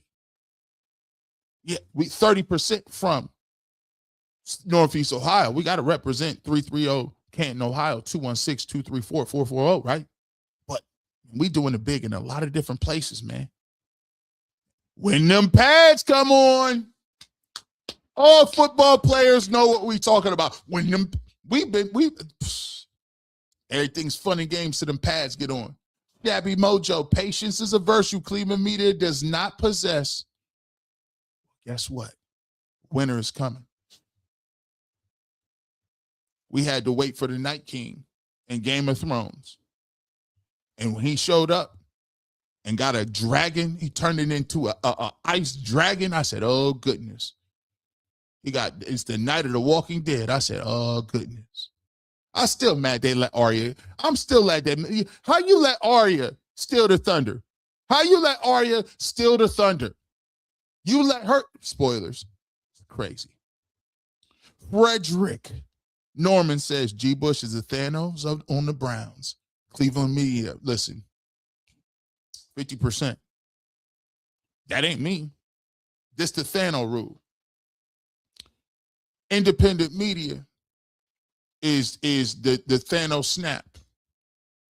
See, what y'all don't understand is the way the economics work. This is Maslow's theory of hierarchy. This is the evolutionary media chart. The ecosystem is only so big. 50%. That's what happens when you got to compete. Dude said he'd rather poke himself in the eye than see Shedeur play football on Sundays. He just don't want to see how good he is. That's a good way. I would say, well, if you would do anything you can to not see him play football. All right, well, here's two options. Blindfold yourself or turn away from the TV. Urban Reed Templar, be thankful for the die enemies because God believes that you are a worthy opponent to prove his greatness through you. It's not what you see, but how you look. I always go on, before I go on any channel, I always hope, I pray to God to give me the words to say, that I don't embarrass myself or my family, or to give me the grace and opportunity. I don't rehearse what I'm saying, but so I know I'm in the right territory when I just let it go, because all my stuff comes from him. There we go. We cooking, man. We almost here. We appreciate everybody else that's been on board, man. Willard Sims, thank you so much for becoming a member. Hit us up at fifthdimensionmedia1@gmail.com. Welcome to the family so we can get your t-shirt out to you. Lisa Wood says, be foolish. The quarterback coach thought Shedeur threw the ball to wrong player. He didn't see Boston open downfield until he looked at the camera replay. And that's why they got him wearing cameras on the helmet. If Shedeur, Arian Blanchard says, if Shedeur Sanders is a fifth-round pick, why is he so popular? Because for the last 3 years, he was the best quarterback in college. Yes, last year, and thus this year, he's the best, period. It's hard to explain that, right? He the best fifth-round pick I ever seen and the most popular. Maybe because he ain't really a fifth-round pick. Just a girl, been a member. Thank you so much for being down. Will Cleveland media ever stop talking about the quarterbacks? Will winning change things? What was the media like when the Browns were winning? I've only invested a year, and I'm already sick of this mess. Well, Browns haven't won a division since 1989. The ecosystem changed. The Browns left, and when the Browns left, the ecosystem switched. You had a bunch of new people in 99 who came about and started talking about the team. But a lot of people weren't around when the Browns were good. I'm 44 years old. Bernie Kosar in last time they won 91, 92. That puts me, I'm born in 81. I'm 10 years old, 9 years old at the time, right? But I think the problem is, even when the last vestiges of the Browns brass is here, the people that were successful, Bernie Kosar, love Shedeur Sanders. Hanford Dixon, love Shedeur Sanders. Eric Metcalf, love Shedeur Sanders. Why is it that every Browns former legend love Shedeur Sanders? Why don't you just, don't take a word from me. He just say it, bro. They actually was around when they was actually still good. Stat killer, high level intellectual analysis by G. Bush. Thank you so much. We appreciate it. That's all I care about. As long as the people got it. Potters and Pubs, you and Bull keep it up there. There will be no stomach left. Oh yeah, listen. Don't ever let me get too small. Rosie said she gonna still make me go to the beach with my shirt on though. He said, nah, can't be out, yeah, you ain't gonna be out there. You doing too much. You're doing too much. I said, okay, I wear a basketball jersey or something. Lawrence RB, G. Bush lose to the Falcons, but win the Super Bowl. what I like is we're seeing the growth of 2. He knows the mission. I like the impact. I like your impact chart. Like my impact chart? I told you they was going to like my impact chart, Rosie. She was like, it needs to be fleshed out more. It's a little wordy. You need to be fleshed out as an analytical person. But I like that. She going to tell me what it is. I got to flesh it out a little bit. But I appreciate you. Reverend BJ Nelson. Rosie, the super producer, super wife, super auntie. The first Filipino auntie. We're going to start. No, we're not going to start. In the Philippines, they only watch basketball and Manny Pacquiao. That's all they work with. But it's okay. She can be the first one. Dr. C Jr. says, I'm 6 minutes in and it's time to tip the chef in the back. The food is hot, fresh, service is on point too. No need to evaluate a theory when the actual information is right in front of us. I like that. You got to start off cooking. CBS Rig. You better not eat nothing but TV dinners ever again. Love to see you representing this family the way you do. You're the voice of the whole family. We appreciate you guys so much. DB Dog said it's funny that Jason believes all the negative things that are supposedly said about Shedeur, but he can't possibly believe anything positive. Well, sometimes it's difficult for some people to see what's right in front of your face. I've been victim of that too. Growth happens, though. You know how growth happens? Touchdown, Browns! Raymond Anderson, thank you so much for becoming a member. We appreciate you guys. Make sure you hit us up at 5thdimensionmedia1@gmail.com to make sure we get that shirt out to you. Casey M415, I have to agree with you on what you said at Ultimate Browns. When the Browns win, we will not accept the naysayers. They can stay where they at the end and remind them daily how they wrong. Hey, listen, I was just being optimistic. I was just trying to speak life and exist in them. It's going to be kind of hard for some people to come back. But they got to start changing now. If they slowly change from now into the wins, y'all might be receptive. Some of them ain't never getting on. Some of them going to have to just find some other stuff. It's going to be, yeah. Some of them. Neil Gray, imagine beating Pickett, Flacco, Dillon last season without reps, outplaying Rodgers, Burrow, Geno, and Cam Ward. Do you think Shedeur is scared of a quarterback competition with his teammate Watson? No. He already been through, you know what? This light work. No man's Rick. Call-in G. Bush is more gangster than Studio G. Bush. See, call-in G. Bush, they can't interrupt me. But G, nah, call in G. Bush, you can't interrupt me. You know, it's a time delay with that. You know, it's a delay about a half a second and a half. So you got to actually answer the question. You got to ask the question, and it's a delay. So, you know, I was rapid firing. Nope, blah, blah, blah, blah, blah, blah, blah, blah, blah, blah, blah, blah. Can't get that off. Oh, my man, Selmo Fudd just gifted 10 G. Bush memberships, man. Thank you so much, man. That's so dope. That is so dope, man. Shout out to those who get the memberships. I don't know if you know how the gift it works. Like, they randomly go to people. So whoever the 10 people are, I have no judging in that. They just randomly go. But thank you so much for gifting those memberships. And we hopefully we feel like you appreciate and find value in those memberships. Thank you guys so much. Don't forget, scan the QR code for the t-shirt. I want to thank you guys tonight. Hopefully, fingers crossed, everybody prayerful. We will be at the Emmys tonight. So hopefully we can bring one home for the city. Hopefully we can bring one home for the city. I will be on the red carpet tonight. We'll be shooting the behind the scenes, and everybody be prayerful, man. So shout out to everybody. You know, it's a great opportunity because being so down for the independent media and holding it down in the streets, it shows that you can do big things. You can don't let them tell you can't do both worlds. You can do your own thing and be in the community, and you could be a representative of winning an award at the highest level. So it's just it's a blessing to be nominated, win or lose. I'm just happy that we were nominated. We'll be there, me, myself, Anthony, Director Steve will be there. McNuggets will be there. We'll be shooting some content. Earl couldn't be there. He has a class reunion.